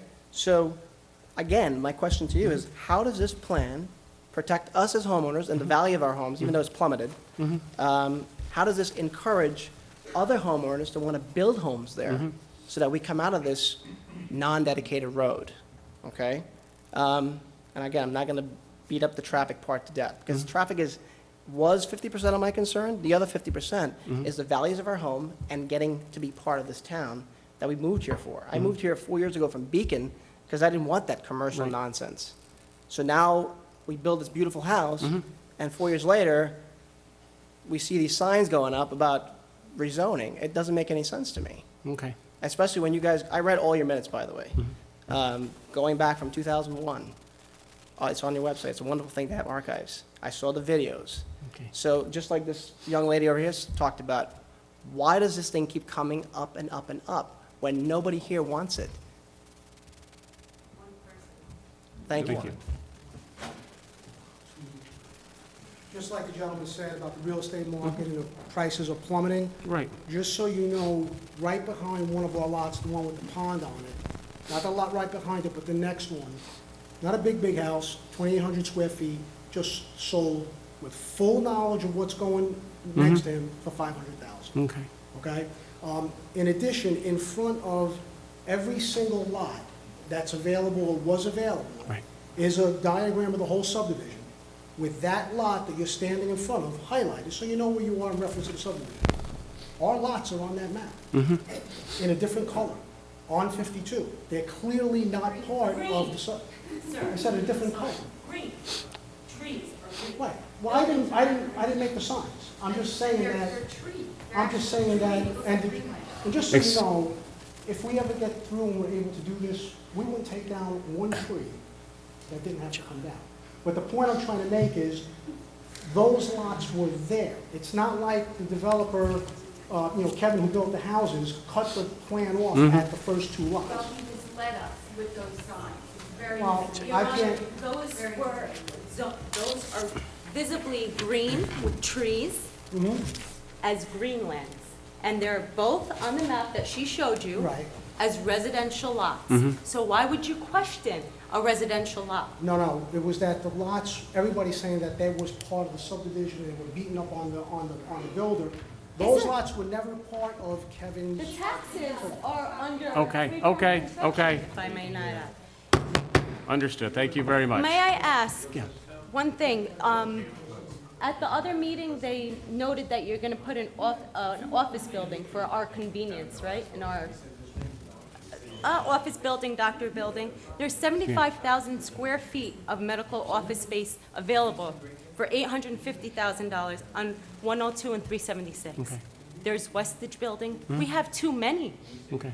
How many spaces are available for rent that are empty? And if you drive up 52, you'll notice Junction 52, it looked beautiful when they put it in. It looks like a dump now because it's empty. And that's what's gonna happen. As beautiful, yes, his building is absolutely beautiful, but look at the location. It's not interfering with anybody's homes. When you buy a house, you buy a house, in Hopewell Junction at least, in East Fishkill, in the town of East Fishkill, you will live in a community of green. I came up here for the trees. I came up here to hear the birds chirping. I got moved out, pushed out of Yorktown because they put a commercial property adjacent to my other building. Okay. And I don't want that to happen. I don't want to wake up. I already see IBM's lights with all the trees that are there. Could you imagine the lights for our safety so that we don't have loiterers or people vandalizing our property, which, may I add, was vandalized one too many times. At the corner of 52 and Palin, Right. there was a major car accident, a couple months ago. Does anyone know? Last summer, I Okay. almost got struck by a car. I had to stand outside to slow down the traffic because our children were playing in the streets, riding their bikes. I had to send them all inside because the cars were flying through our development Okay. as a detour with not one police officer there. And I called 911 for help because I almost got hit by a car. Okay, understood. So it's not as beautiful as a building could be. It's still a building. We did not buy, and I'm sure none of you would buy, and that's probably why your wife didn't want to move there. Not because it wasn't across the street, Okay. Thank because you. she knew what was coming up in the coming. Nobody, it was never brought to our attention when we moved here. If it was, none of us would have bought. And Okay. all those empty lots, guess what's going to happen? It's going to either end up a trailer park or another, everyone else is, he's going to cry poverty and call for Westage next. Thank you. I apologize for my frustration, but it's just frustrating. Anybody else have anything new to say? Partly new. My name is Rodrigo Vargas. I Yes, live at ma'am. 93 Round Hill Road in Stone Ridge. I think the general idea is whether or not it is appropriate to put it there. The thing I wrestle with the most is that, is it appropriate? Is there any other example of where you have a private community, private single-family homes that you have to enter in through a commercial property, I don't see it. Covered bridge. Covered bridge. Yeah, One. that's true. yes, Forgot Justin. about that one. I built a gas station there. Yeah. There's a okay. gas station there Yeah. and medical building, buildings. yeah. And that's not what we bought into. Okay. The other thing is the traffic. I'm going to continue to beat it up because, sure, you put up the signs, stop signs, children at play, it's done zero. The only people that are stopping at the stop signs are the people that live in the development. So regardless of whether or not it's shorter to go to one entrance or not, people are going to drive through. And that is a concern. I lived in another development in Fishkill where we had teenagers zipping through all the time. And I love the fact that when I moved here, I didn't have to worry about it. The other thing to consider is because it's taken so long for this road to get dedicated, the lots that he's speaking of that are in question, that's a bus stop. So anybody who's living on Round Hill, close to that section, that's where they're going to have to wait for a bus. Is it appropriate for them, for their children, their elementary school children, to wait in the construction area, to wait in the commercial plaza for their bus? Nobody can foresee how long this is going to take for us to move forward with that. And with that in mind, I think it should stop right there. There's no way to foresee. Who would have known 4 years later we're still waiting? It may be another 4 years. My wife has almost been hit. My daughter has almost been hit. It needs to stop. And if they're going to be waiting there for whomever, look, teenagers will drive through anything. It was so much of a concern that they had to put the additional no left-hand turn signs, even though that little island was there, clearly marked that you are not to make a left-hand turn onto Round Hill. But they were doing it anyway. So if there's an opportunity for them to go through, they're going to go through. That's the reality. Whether we are restricting it, whether we are prohibiting it, they're going to go through. That's the reality. And that's what my concern is. I do not want my son or my daughter to be hit by a car because somebody wants to cut through. For that matter, somebody else who's late to work can come down Cooper's and in through Round Hill to get to these buildings. It's not appropriate. It's not like these buildings are going up adjacent to us. They are within our community. It's not appropriate. That's on the plan. So again, I mean, it's a flooding issue over here, but I don't know why we are revisiting this. It's not appropriate. It is unsafe. And if we have to go further, I mean, it's with the bus stop alone, that's unsafe. That is their bus stop. And as more people build in, that's exactly where those houses are going to go for those people. And they can't walk a mile to get to the other bus stop. It's not appropriate to go there. Okay. Anybody else to speak on this application? Do I have a motion to close the public hearing? So moved. Do I have a second? Second. All those in favor say aye. Aye. Aye. Public hearing is now closed. Thank you very much. Board discussion, any thoughts on the project? It's been a long time. I think one of the things that I know the applicant has tried very hard to address all the issues, and I think traffic, to me, tonight, traffic became the main issue of the night, and I know the applicant has made a lot of attempts, to address these issues with the Stone Ridge residents. Any thoughts? Well, three years ago, or 2.5 years ago, whenever this came up, about 3 years ago, well, that we addressed it. I had concerns about the flooding, and that's why it was taken off then. And I'm satisfied now with the explanation given as far as flooding is concerned. The traffic is another concern, but Yeah, traffic tonight, it's really emerged to be the major concern I could see with having a residential area joining commercial property, so. Any other thoughts? Like to take a look at this further? Can they close a road? Can that become a I mean, dead end, Tom? See, That's something we can take a look yeah, at. but see, the problem is, we're not the planning board.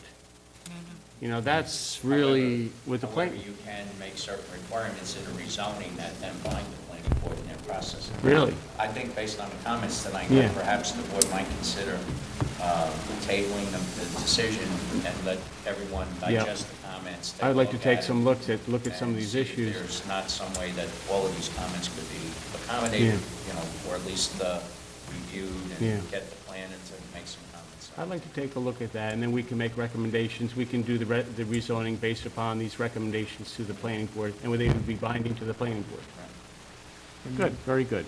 If history serves me correct, this was in front of us 10 years ago to rezone.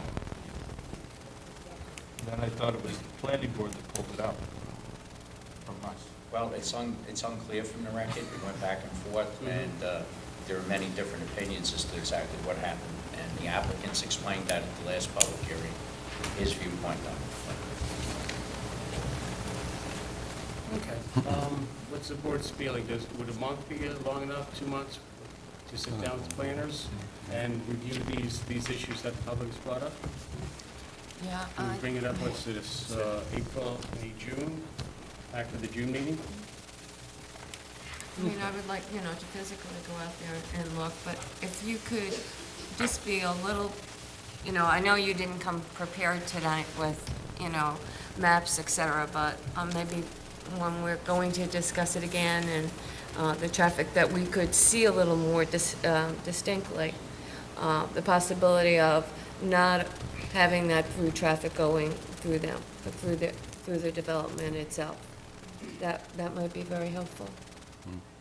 Well, I think, and what I'd like to say, I just think that the board's feeling right now is that we need to protect the residential from the traffic. And that's really, I think, the biggest issue that came forth tonight. So with that, do I have a motion to adjourn, to table this application until, what's this, April, May, June, to the June meeting for review of issues brought up tonight? Is there any way you can do that by May or no? I think we do it now. Is there any way can that be done by May? Well, the only problem, we'll have to get the minutes and have the town planning consultant take Yeah. a look at it, because there's been references to the master plan, there's traffic issues, et cetera, and I don't want you to put it on prematurely. and No, then we have to have the that- traffic people looking at it, so I think June would be appropriate, so. Do I have a motion to adjourn to this application to the June meeting? so moved. Do I have a second? Second. All those in favor say aye. Aye. Aye. Opposed, motion carried. We're adjourned to the June meeting. Thank you very much. Oh, June 28th. 28th. That's a work session. You need a break? We're in a public hearing. Are they all going to leave? What do you think, Peter? Huh? What do you think? I think they're all going to leave. All right, we're going to break. We're going to break for 2 minutes. Be back in 2 minutes. We have an agenda to attend to. Thank you very much. I like the dead end. That does. See, the problem is, should have been okay a long time ago for all these people in there. That's the problem. I know. Okay, the second item tonight, second public hearing, is a public hearing to consider amending the zoning ordinance by adding a special permit for the reuse of gas stations following environmental remediation. Do I have a motion to open the public hearing? So moved. Do I have a second? Second. All those in favor say aye. Aye. Aye, opposed, motion carried, public hearing is now open.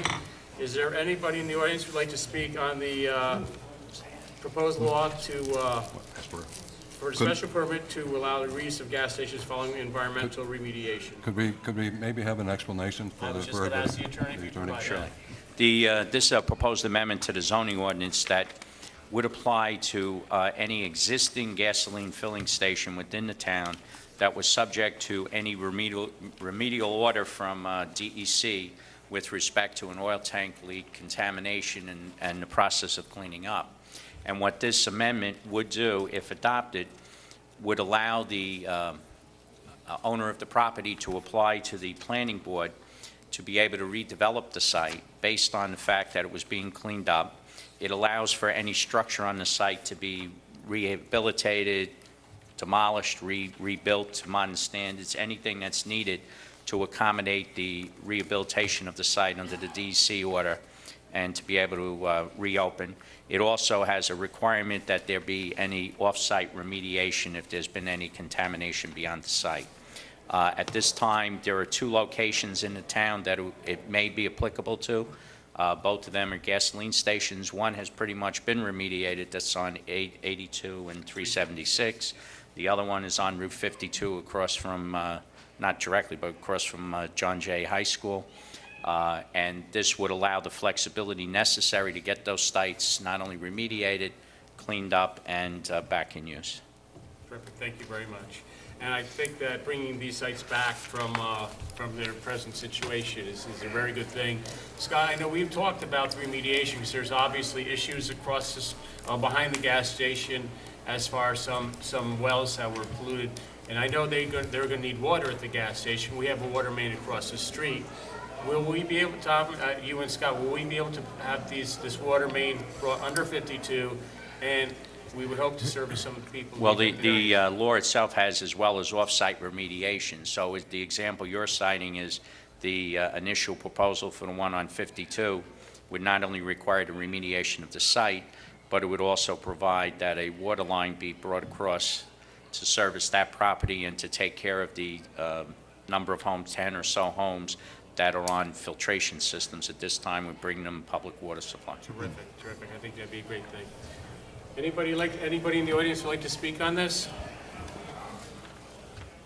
I just have a few questions. The water that's on 52 by John Jay, where there's homes contaminated, where is that water coming from? Is that the central? Fishkill. What's coming from? From the Fishkill well fields.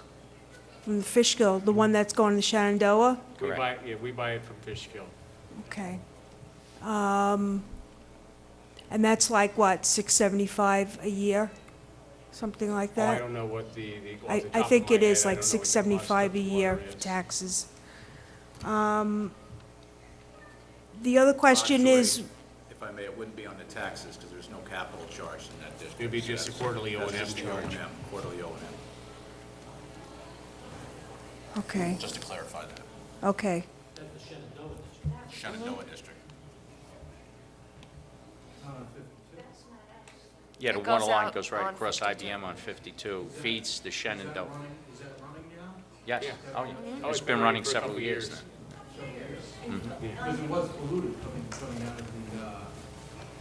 out of the well in Fishkill. There was a chloride issue. They're blending it with the village has a lot of water. So they're blending them somewhere along the line and we get that water. So that would be where our property would Yeah, you would get water off the Shenandoah line, just the people on Shenandoah do. really? Yeah. When is this proposal that we should be getting water? There's a lady at the podium, so we, Thank you. My other question is, will these gas stations be getting a tax break the way Hopewell Precision is? No, well, this is a rehabilitated site, so once it's rehabilitated, it's then is deemed not to have any contamination. There's Okay. money already set aside to do the remediation with DEC. Okay. I had another question, and it went out of my head. Ever since I turned 50, that's what's been happening to me. I'm very sorry.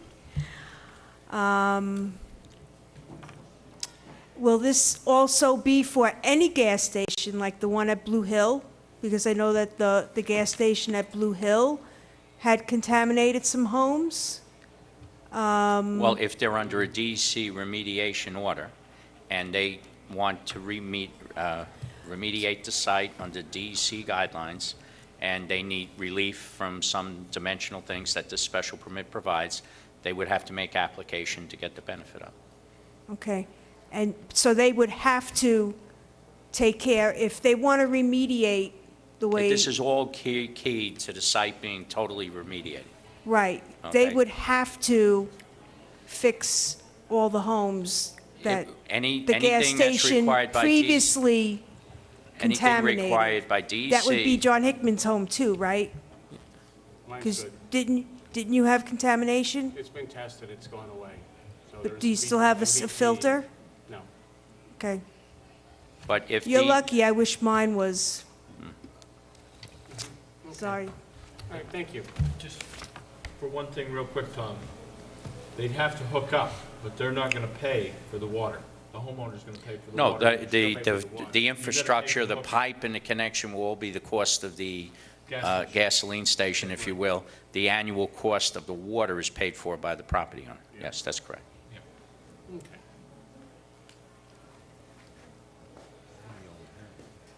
Alan Kolodner, 11 Circle Drive, Lake City. I stood before the board about 11 years ago. We're told at that time we were going to get water into Lake City. We are now being told that the owner of the gas station is going to have to bring water across 52. Will the pipe that he brings across onto that site be sufficient to service those 75 homes in the back that have continual water problems? I was fortunate enough to be off of the flume for the contamination. But I did have recordable amounts in my water, but I was within their guidelines, so I wasn't hooked up. Haven't been tested. I would assume that the town, or I would have hoped, that when the property changed hands, that the town required the new owner of that property to come back in and test everybody in that neighborhood.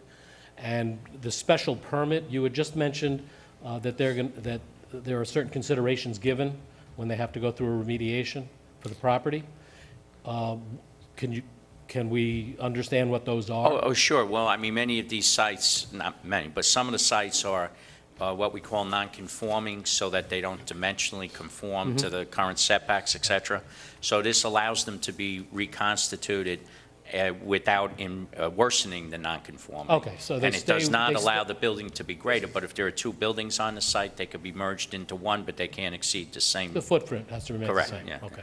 And to answer your other question, the pipe would be sized large enough to provide for future water service. Now, what requirement is it of the 75 or so homes in that back lot to form a water district? Well, they would come to us, obviously, when the engineer reviews the plans for this line come across 52, we'd make sure it's sized large enough to service any area we were considering to take on. We would get a petition from the property owners. We would have a map plan report done, which would identify the boundaries of the area, the source of the water, and the cost to everybody in that area. Okay, and if 70% of the homes say yes, we can form a district? 51%? 51% have to approve it. Yep. Now, If it goes to a formal vote. the question is, what is the district? There's a lot of land back in there. Well, you'd have to, that would have to be part of the process to define the boundaries. But the engineer will probably tell you that one of the bigger issues is there has to be storage created for the water. It's not just the pipes, but we're able to get enough storage from Fishkill for a few more homes. Right. but we probably Because wouldn't there's be going able to to be get volume 70. limitations, that they don't have enough water to service growth. Right. Well, thank you. Thank you. Anybody else? You might understand that any house with a filtration system that was installed by Bottini has, okay, Would be hooked up by the owner of the gas Correct, station. correct. so we're almost to the end of Circle Drive, Do you have a system? yes? And they want to take it out, but we wouldn't let them. Well, you see, that's somewhat going to be regulated by what DEC requires. If DEC is saying that these houses still need the systems because of the level of pollution, then the water system will have to be extended to them. If DEC is not on your side, I mean, I don't know what the situation is, then that might become an issue. This will mandate that he has to comply with the DEC requirements, so. But maybe if yours had fallen down where DEC says you don't need this filter anymore, they wouldn't force the property owner to bring it to your house. We don't drink our water now. How would we know? Because they're not testing us anymore. They start digging on that property. Nobody knows what's going to happen. Well, it's going to be under, I mean, we have to, Look, go by DEC. we have to go by DEC, and DEC will set up a protocol that would ensure well testing, et cetera, during the process. For I mean, all of those homes, or just the homes that? I think whatever the parameters are that they'll set, DEC will set as to where they think the plume could be or any issue could be. Assuming that water pipe goes through, and then I'll stop talking. That pipe goes through, and runs down to Doc's house, and it goes past my property. Can I look into that at my own cost, Yes. Yes. without a district being formed? Yeah, there is the possibility that District users? a certain number can become out-of-district users. It's regulated, that is regulated by the health department, and it depends upon two things: the water supply, which we could arrange through Fishkill or the county water line, but the other bigger factor is the storage. If the storage is available in Fishkill, we can use it. If it isn't, then we would have to create a storage facility, and that's where costs gets involved. To buy my property. Yeah. Okay, we'll keep that in mind. Yes, sir, yes. I thought that, that person that owned that gas station was responsible for providing that tank. Wasn't that? There was a tank on the property, but nothing like we're talking. I was understood that, wasn't there some kind of tank they were supposed to put on there in the car wash or something? As you know. That's what I thought it was. It was supposed to be larger to, provide for the whole community. For the whole community. Wow. That's what, That's what your as, predecessor told us. as you probably know, we did take the former owner to court Yeah. for our water problems. We are not part of Lake City. So we were at our hearing or our decisions by the court, this telling us that there's water out in front of that house and it's potable water is going to change an awful lot. Because we have a court ruling that says the previous owner is to hook our house up when that water came through. And we believed, as my husband said, the storage unit was supposed to be provided by the former owner. Now, what, also. Can we take a look at that? I mean, is there any way We check to can see if probably the get you court- some of our court documents on that. The other thing is that we are not part of Lake City, and I would not feel we would have to have our own water district since it's our own No, private it'd be a home. water district, that would include Archway Plaza, I think would be included, and others, so. Now, how many lines are going to be coming across Route 52? Under this, what we're aware of here would be one. Just one.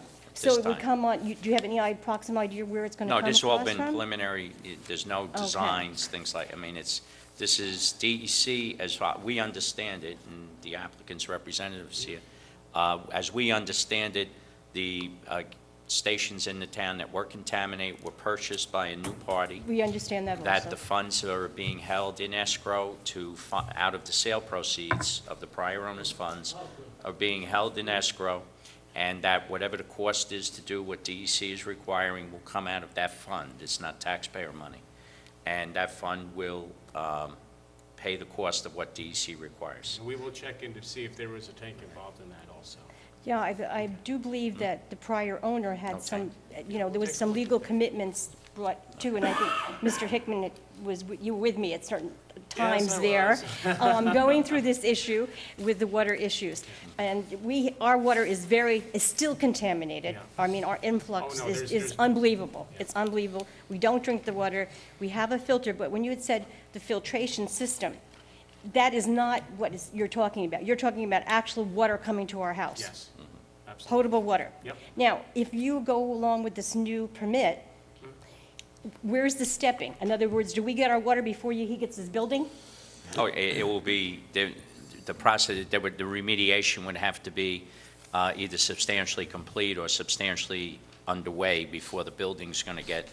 Okay, because we do yeah. understand what you're talking I about. mean, basically, they're Existing going to have to go gas into the station. site probably and maybe demolish part of it Let's to hope get the so. tanks out, et cetera. So, I mean, that work Material was done. anyway. So now, the whole process of the gas station, we know what the gas station looks like, and obviously, it's going to be taking down the two buildings, the old car wash that had the filtration system in it, that's no longer being functioned.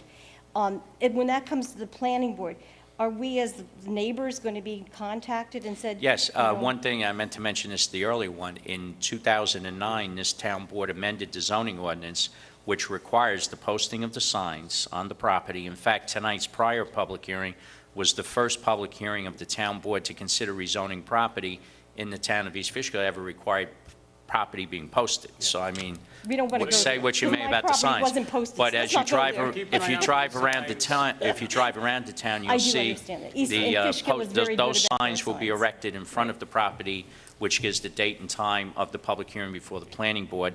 And also under the 2009 amendment to the zoning ordinance, any property owner within 500 feet receives written notice. So I don't know the distance within exactly. 500 feet, But if you're within 500 feet, then you will get written notice. Okay. And we certainly will take a And in look other at words, this. and the planning board will make it feasible to the property usage. I mean, we know the gas station's Oh, going to be they there. have to We've go lived through, with it. they have to go through a Yeah. regular site plan approval Okay. process, just like it was starting from scratch. Because one of the main issues, and I think my husband and I really know, I almost got hit by a car at the Persistent gas station because the doors open right up to the lanes, and that was like, This would be a- we're upset about this. Well, that's part of the reason why with if the town board adopted this, it would Okay. give flexibility to reconfigure the site to make it safer.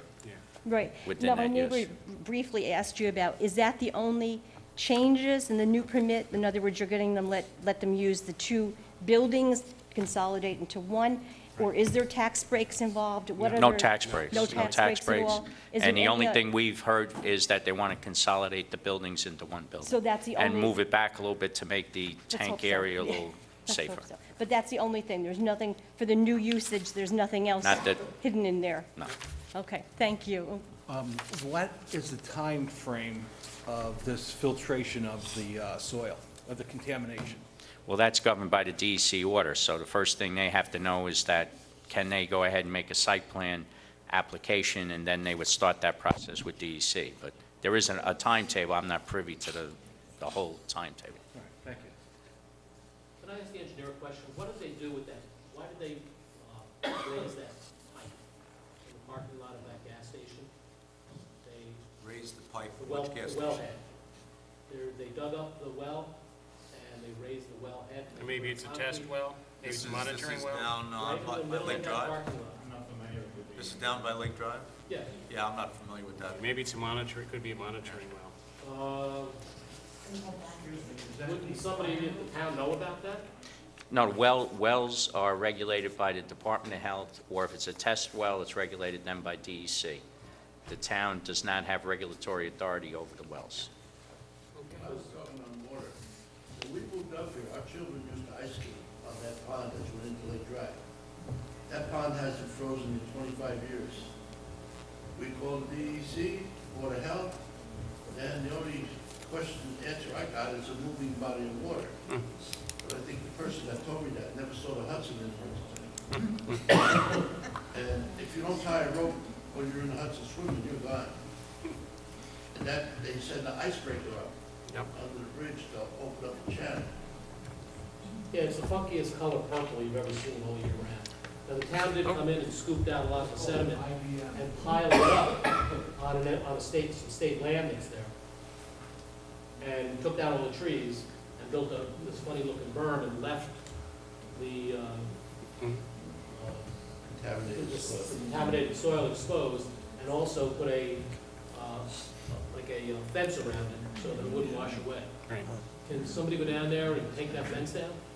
Are we allowed to do it? I don't think so. I'd have to take a look at it. This is a little different subject than we're talking about the gas station. I would just like to say that we had 30 days after that storm where DEC Right, said, we talked go about ahead and you can do this work. But The nobody's 30 been days back. is, the 30 days is up. DEC is back in full force. I mean, certainly we could look at that. I don't really know the answers to that, Alan. How soon will they start the gas station? Don't know, we just talked about that now. If we pass the law, they still have to go through their process, so it's going to be a bit. That's been there for A long 60 time. years. Will the road still be open to 52, or will we have to go out to 1,000? It'll still be open there, to the best of my knowledge. Any other questions, any other comments? Anything from the board?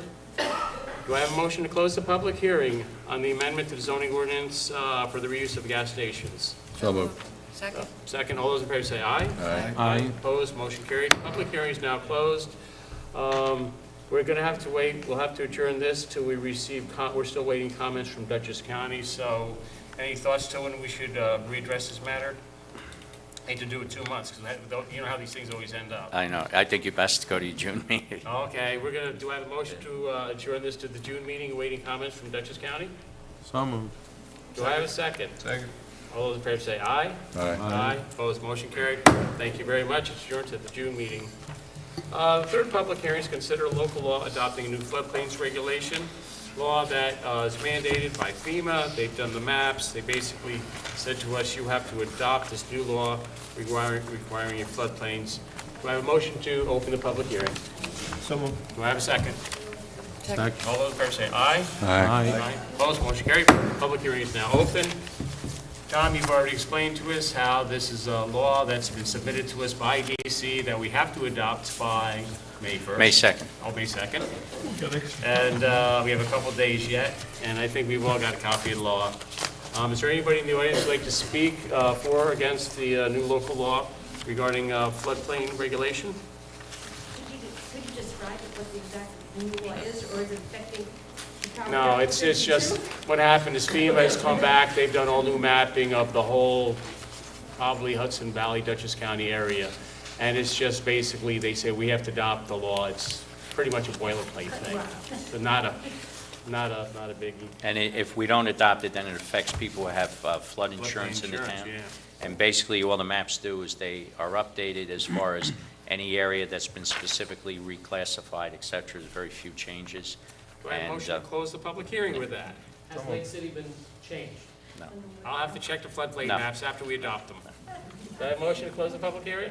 So moved. Second, all those in favor say aye. Aye. Aye. Thank you, the public hearing is now closed. Do I have a motion to adopt the negative declaration that we have attached to the proposed local law? So moved. Second, Second. all those in favor say aye. Aye. Opposed? Motion carried, the neg deck has been adopted. Do I have a motion to enact the new floodplains regulation law? So moved. Second, Second. all those in favor say aye. Aye. Aye, the new local law has been adopted. Thank you very much. All right, that does it for tonight for public hearings. The first resolution is to appoint 2 permanent members to the Board of Assessment Review. These are returning members, Lisa Argyle and Andrew Donovan, residents of the town of East Fishkill, have done a great job. The term is for a term of 5 years. So moved. Do I have a second? Second. All those in favor say aye. Aye. Opposed? Motion carried. Thank you very much. We have a resolution to appoint a new member to the Fire Advisory Board.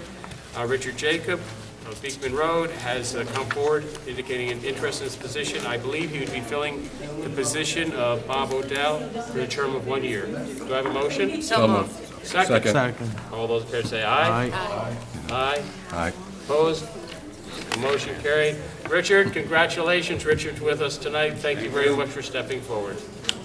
Good luck.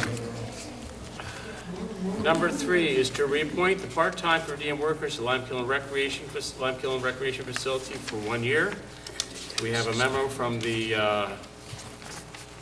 rec director. We have the list of members and sheets regarding that. Do I have a motion? So moved. Do I have a second? Second. Is You guys in a race? Is there a game on or something? It's like you guys are in a You're hurry. tired. Oh, you're tired, okay. Don't play All those in this favor right. say aye. Aye. Aye. The discussion, I think there was Can we one just do one person. blanket one, 7 through 10 or something? I think there, I thought there was discussion. Oh, discussion. There is one person that did not have a favorable review, so I would like to recommend that that person be reviewed in 6 months. Oh, he put on an action plan if you look. Oh, is it 3 months? gotta do it Yeah. 3 Okay, months. that's fine then. I just didn't want to, you said a year on everybody, so Yeah. I didn't want it to be a year. Okay. Very good. Number 4 is to authorize the highway superintendent to award a bid purchase for skid steer, I believe is what we call it. Dennis has indicated need for such an item. We put out bids. I believe we've got them. Dennis has received the bids, and he's looking at the equipment that's available. So I'd like to authorize Dennis to purchase that piece of excavation equipment as soon as he reviews the bids. Do I have a motion? So moved. Do I have a second? Second. Key, Peter, what, How much is it, roughly? 60,000? $61,950. And what we're gonna do is after we buy that, I think we have 2 backhoes that we're gonna auction off. Oh, well, I just wanted the ballpark idea what he was Yeah, spending. yeah. I didn't want to give Dennis an open checkbook. Yeah, no, I know that. Know that feeling. No, so what we'll do then, we're gonna auction off 2 backhoes, and actually, we think it's gonna be the better piece of equipment for the work So we're if we doing. limited this like to $70,000, approved $70,000, just to put a cap on it? Why don't you you'd be approve fine? it? 62, no, only kidding. We've been there before. 62,000. All right, do I have a motion to authorize the highway superintendent? And would you like to cap it at 70? 70, Seriously? 75, no, I'm just, Are you comfortable, Dennis, with 70? Sure. Okay, do I have a motion to authorize the highway superintendent to award a bid purchase of this skid steer for up to $70,000? So moved. Do I have a second? Second. All those in favor say aye. Aye. Aye. Opposed, motion carried. 18, I'm sorry, I'm a little out of. 5. Authorize a change order for Hillside Lake lawn mowing services. There's been some additional areas needed to be mowed. And I think everybody has a copy of the change order, which I lost mine. Do you have a piece? It's right here. Additional I have it. $865. Oh, okay, thank you very much. And the increase to the maintained summer season, additional cost for maintaining 4 extra areas will be an additional $865 for the season. What does the total come to, do we know? Well, regular bid was $975. And now an in addition, additional you're eight? gonna add into this $865. 1840. 1840. You do whatever it is. Okay. Do I have a motion to authorize a change Well, order? Yep. Were these ever done before? No. These extra areas? No. So why are they Well- asking now? Well, they would like, what happened is in the past, the town had, we provided the services of mowing over there, and there always seemed to be an issue. We didn't mow that area, this area needs to be mowed, so we reached out to the board and said 2 things. Number 1, you should pay for the contractor, being they're gonna, be mowing Hillside Lake property. Number 2, why don't you tell us what you want mowed, so we don't always have this back and forth with, oh, you didn't do the dock area, or you didn't do this part of the beach area. So they were a little late in coming forward to meeting with the fellow, so he submitted the 1 bid, and this is 4 extra areas they would like done. And I think it's good because it would hopefully provide other areas of any type of recreation or what have you. Fair enough. so this is all the areas that we used to mow before, plus all these? No, The bid was higher last year. no. Originally, for whatever reason, he was only told to mow the old clubhouse playground area. Right. We mowed the beach, we mowed over by the gate by the front. Yeah, we mowed the So, field, then I everything. think, what's We're not that? gonna mow those anymore? No, we are gonna mow them now. That's on this one. Yeah. Yep, it's on the I map. believe this is all the stuff that the rec people Yeah. That we last used to year mow. did- That used to mow. That we used to right. bid. Correct. Yeah. Okay. Can I All right. have that back? Yep. Okay, do I have a motion to authorize the change order for Hillside Lake mowing after all that? So moved. Do I have a second? Second. All those in favor say aye. Aye. Aye. Opposed, motion carried. All right, now I'm just asking everybody to take a breath. Number 6 is to authorize the funding for the Hillside Lake permits, which I mentioned before. to start getting the permits for the Hillside Lake stormwater project. And everybody's got a copy. Do I have a motion to authorize that funding? So moved. Do I have a second?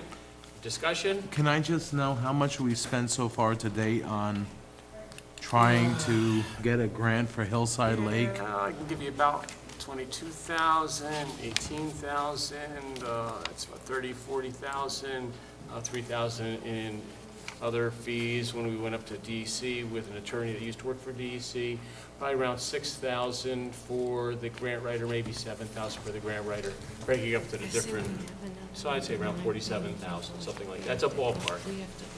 I don't think we've forgotten any, and then obviously, we don't, Scott, and then we don't charge for our people. Okay. Okay. All those in favor say aye. Aye. Aye. Opposed? Motion carried. Thank you very much. Number 7 is to authorize concession bids, Red Wing Park, Main Complex, and soccer. Everybody's got a copy of the bids that were submitted, and the minimums that were submitted for each location.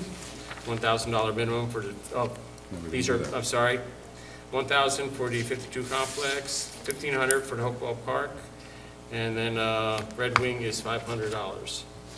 And next year, I'd like to work a little bit earlier on the bids, so we can address a couple little items that need to be looked at.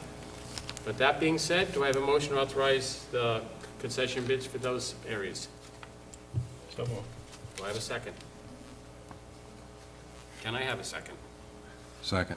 I'll keep you here until I get a second. All those in favor say aye. Aye. Aye.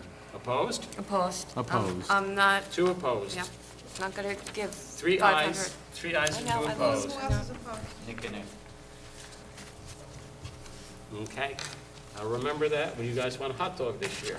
You opposed. Only one facility. Yeah, that's it, so. They'll eat at the All other right. side. You can make $500 in 3 days with soda. Give me a break. Motion carried. Thank you very much. I agree. We have a list of fireworks for the events. The fireworks would be, we have, Sons of Italy Carnival, to 4th of July, Hopewell Host 100th Well, anniversary. we don't pay for all that, okay? No, Hopewell Hose, yeah. This is just authorizing them to do it. And East Fishkill Community Day. This is just approval. It doesn't mean that we're paying for it. The And town if it board is- has to grant the fireworks permit. But we have to grant the fireworks. permit Otherwise, it's a felony to have the fireworks. as a legislative body. Do I have a motion? So moved. Do I have a second? Second. Is there any discussion? Yes, Yes? there is. All right. The 4th of July fireworks came much later. We never did 4th of July fireworks. It came because it was leftover money a number of years ago. And, It was from Community Day. yeah, from Community Day, we did a July 4th, and then all of a sudden, it's been added on as a, so, I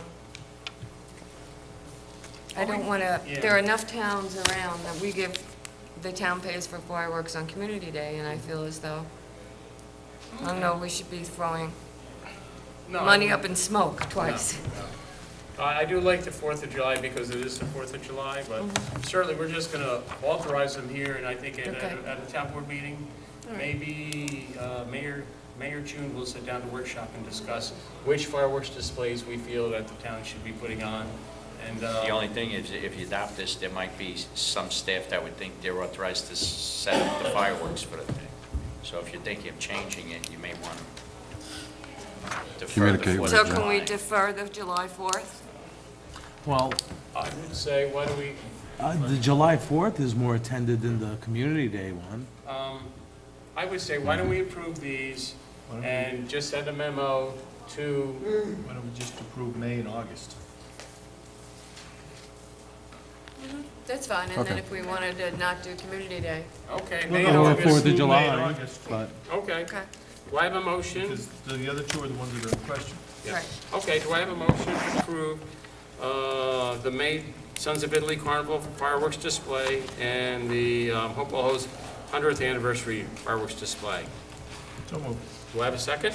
Second. All those in favor say aye. Aye. Aye. Opposed? Motion carried. Now, what happens Thank if you, it Peter. rains that day and they don't want to do them and they want to do them the next day? That means they can't do them? Can't do them. That's right, he didn't put any alternate Didn't dates. put a rain date on it, so, yep. All right, next one is to authorize the hiring of the East Fishkill camp counselors and lifeguards for Red Wing Park. We have a list of the applicants. Do I have a motion to authorize the hiring of these applicants? They've been screened by our people. So moved. Do I have a second? Second. All those in favor say aye. No, I want discussion. There was a discussion? I'm We sorry. didn't have discussion. Oh, okay. I have a motion and I have a second. Is there any discussion? Yes. I thought you made the motion. I did, but I wanted it to go for discussion before a vote was taken. Okay, all right. Discussion? Yes, we're appointing someone as another arts and crafts director, and we had this discussion last year at this time. I have no idea the background of this person, whether, at all, okay? I know she was a counselor last year supposedly, and her name would, according to this, stay here. It says total would be 36 counselors, assuming arts and craft director chosen from counselor list, okay? In previous years, with the exception of last year, the arts and crafts director had a teaching background. They were paid more because of their art. And it seems as though we're in the same situation we were last year, and I just don't know the background of this person who's being paid additional money. So if I would make the motion that all of the people be approved, and appointing this other person would be when we find out maybe the background. This is the Arts and Crafts Director, new hire, correct?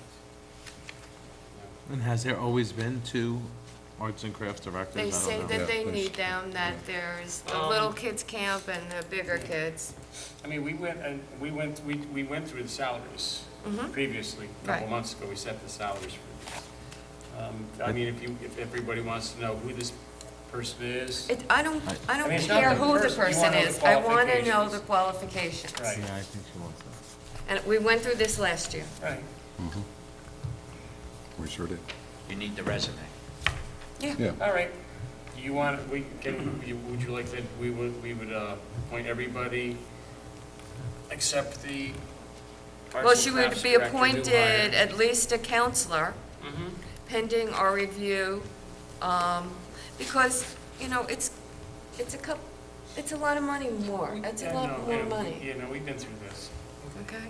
And I don't know, you know, again, was it posted that there was an arts and craft director opening? No, Did people know there was an arts and crafts director opening? Because that's not what happened last year.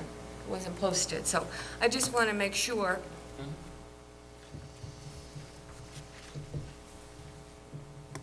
So I move that all of the people given to us to be appointed, and that the town board review the qualifications for the new arts and crafts director.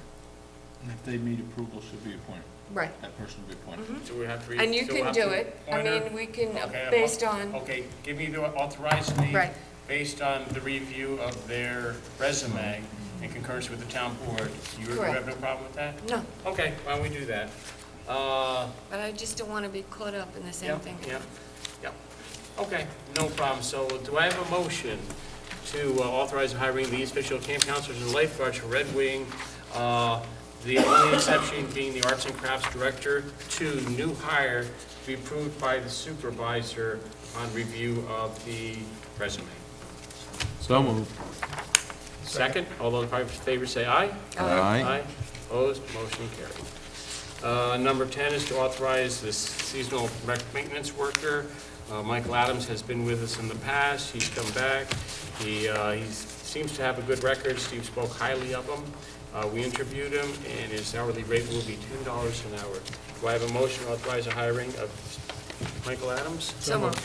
All those in favor say aye. Aye. Aye. Opposed, motion carried.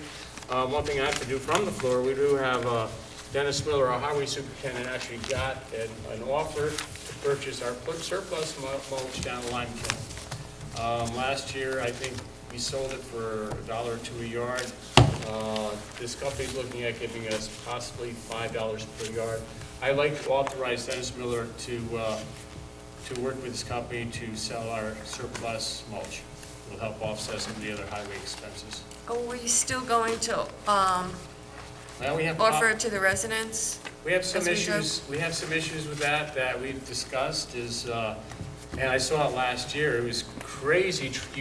We don't have to look down there actually, and the people coming in and out and backing up, and then with the highway equipment going in and out, it is very concerning about, it's a safety liability issue. So that's one of the biggest things, but. And Dennis, I know you noticed that a lot of people taking the mulch were not residents, so some of them were contractors that were working in different areas. So we've kicked that around. I'm not sure where we would go with that, but the safety does concern me. I just think it was a nice thing for the residents. No, it was. I tried to get some last year, and boy, you can't get in and out of there. You pull in. I sit there and wait, and 3 people pulled in behind me. Oh, yes, Dennis. I think tonight we've heard a lot about people almost getting killed. Mm-hmm. Okay? I am shocked that we haven't had a major accident in front of the highway garage. Yeah. I'm shocked. Is it possible to, have it, I know you had done it up on the mountain, I don't know if you did it in Wickeby, but to leave some smaller amounts there where it's less? That's certainly possible. I believe the one reason why it was brought to my attention about selling it like we had in the past, we could also use that money to help recoup some of the expenses that were incurred by grinding it and processing the whole deal, paying for someone to sit down there and monitor everybody coming in and out. It is. If you're going to keep talking, Dennis, you're really going to have to walk up to the microphone. Sorry to do that to you. I bet he's just going to say a few words. Take just about an hour, maybe. So, it'll be a good way to offset some of the expenses that we've incurred over the past. And it's very dangerous out there.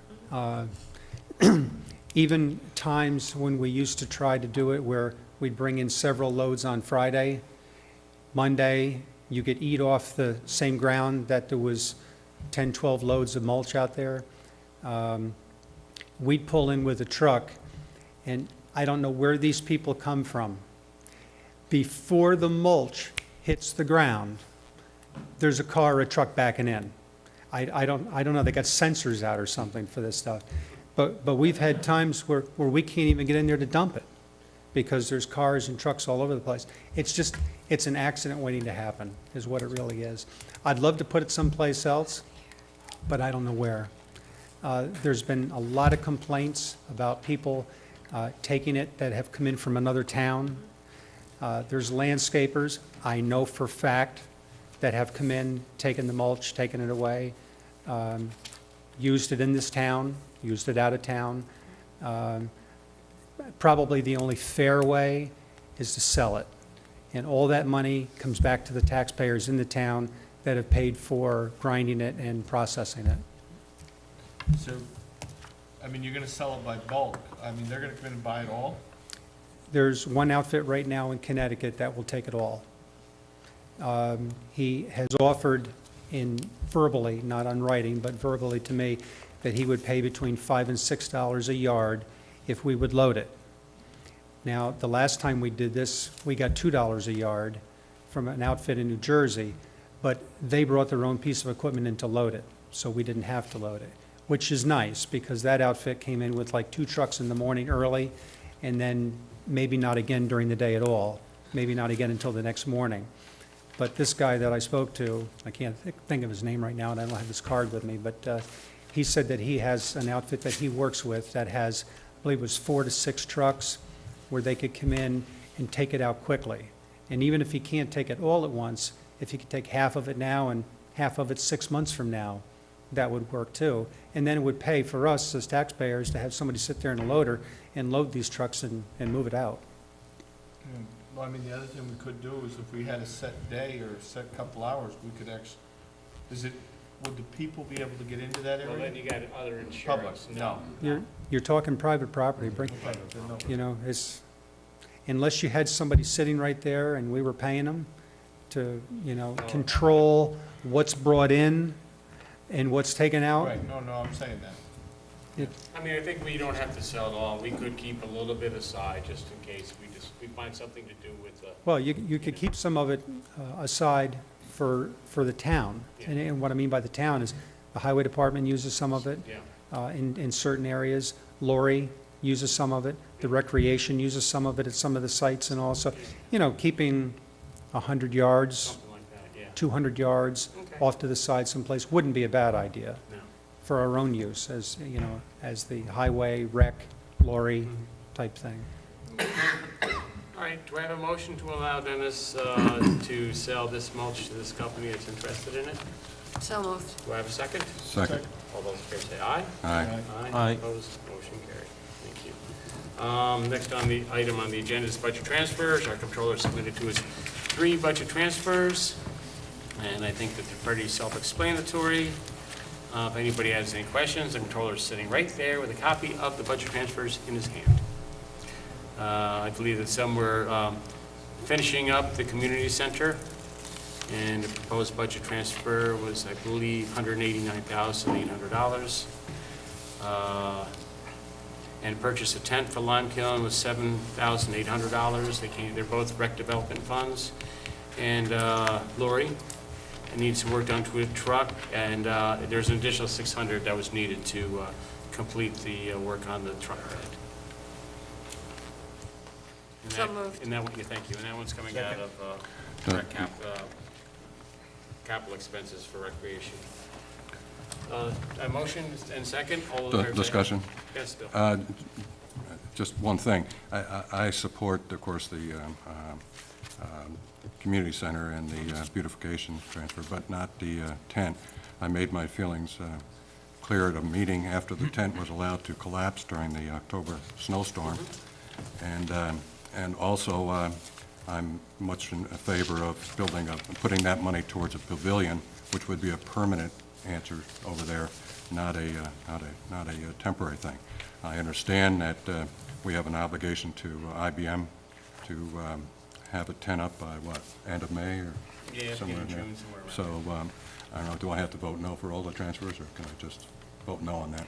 Can I speak to that? I'm totally with you. It's something that should not have happened. They should have come. We certainly we knew the storm was coming. My feeling is, and I think a couple of members of the Rec Advisory Board, was that we understood your and a few other people who wanted to build a permanent pavilion, except the reason being that we need to have a long-term plan for Lime Kiln, for our newly acquired Davis property and the whole property, and to put up a structure right now when we don't have a long-term plan, they felt as though to go with the tent, and I don't feel as though it would be wasted money because we could always use it at our other facilities. So that's the reason. Okay. Yeah. Okay? That makes sense, yeah. Okay. How big is the tent? It's like 40 by 60, I think. So, actually, if it's movable, we could put that at Exactly. Community Day. Exactly. And that'll save us probably Yeah. $1,000 right there, Yeah. first day. This isn't a pump tent. No, it I mean, isn't. it's not going to be the kind of thing where you got to have some Well, skills no, but to it- move But we this can and put move it it up. somewhere else, use it for But camp anyway. or whatever. No, that's Yeah. been thought, but We have a motion, we have a second. All those in favor say aye. Aye. Aye. Opposed? opposed. Thank goodness I got 3 votes. It's almost 10 o'clock. Motion carried. Thank you very much. Oh, that was to the budget transfers, to approve the budget transfers. Thank you very much. All right, moving on. Public comments on general town issues. Is there anybody in the audience who would like to speak on any general town issues?